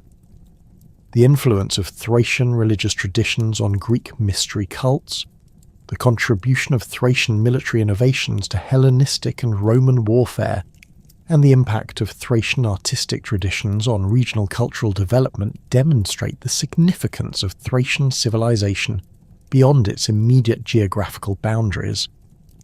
Modern museum exhibitions and cultural heritage programs have played crucial roles in raising public awareness of Thracian civilization while promoting scholarly research and international cooperation in archaeological investigation. The Thracian Treasures exhibitions that toured major museums worldwide during the 1990s and 2000s introduced international audiences to the artistic achievements and cultural sophistication of Thracian civilization. These exhibitions combined spectacular artifacts with scholarly interpretation that challenged popular misconceptions about barbarian societies while demonstrating the complexity and achievements of ancient Balkan civilizations. Digital reconstruction projects using computer modeling and virtual reality technologies provide new ways of understanding and presenting Thracian archaeological sites and cultural achievements. Three-dimensional modeling of excavated structures enables detailed analysis of architectural techniques and spatial organization while providing immersive experiences that help both scholars and the public understand the scale and complexity of Thracian urban centers and religious complexes. These technological approaches supplement traditional archaeological documentation while creating new possibilities for research and education. International collaborative research projects have facilitated systematic investigation of Thracian sites while promoting scholarly exchange and methodological development. Joint expeditions involving Bulgarian, European, and American institutions have combined local expertise with international resources and technological capabilities to conduct comprehensive investigations of major Thracian sites. These collaborations have produced detailed publications, comparative studies, and theoretical frameworks that advance understanding of Thracian civilization within broader contexts of ancient Mediterranean and European development. The establishment of archaeological parks and heritage sites at major Thracian locations provides opportunities for public education while protecting important cultural resources for future research. The Perperikon Archaeological Reserve, the Valley of the Thracian Kings near Kazanlak, and other protected sites combine conservation efforts with educational programs that make Thracian cultural heritage accessible to both scholarly research and public appreciation. These heritage initiatives contribute to regional economic development through cultural tourism, while supporting ongoing archaeological investigation. Contemporary efforts to preserve and interpret Thracian cultural heritage face challenges related to economic development pressures, looting of archaeological sites, and the need for sustainable tourism management. Illegal excavation and artifact trafficking continue to threaten archaeological sites, while depriving scholars of crucial contextual information necessary for understanding Thracian civilization. International cooperation in combating archaeological crime and supporting legitimate research represents an ongoing challenge that requires coordination between academic institutions, government agencies, and international organizations. The legacy of Thracian civilization extends far beyond the geographical boundaries of ancient Thracian territories, influencing art, literature, music, and popular culture throughout Europe and beyond. Modern artistic interpretations of Thracian themes, literary works inspired by Thracian mythology and history, and musical compositions based on traditional Balkan elements demonstrate the continuing cultural relevance of Thracian heritage. These contemporary cultural expressions create new contexts for understanding and appreciating ancient Thracian achievements, while contributing to ongoing cultural development in the region. Educational programs in schools and universities increasingly incorporate Thracian history and culture into curricula that emphasize the diversity and complexity of ancient European civilizations. These educational initiatives help counter oversimplified narratives about European cultural development while promoting appreciation for the contributions of various ancient peoples to contemporary European identity.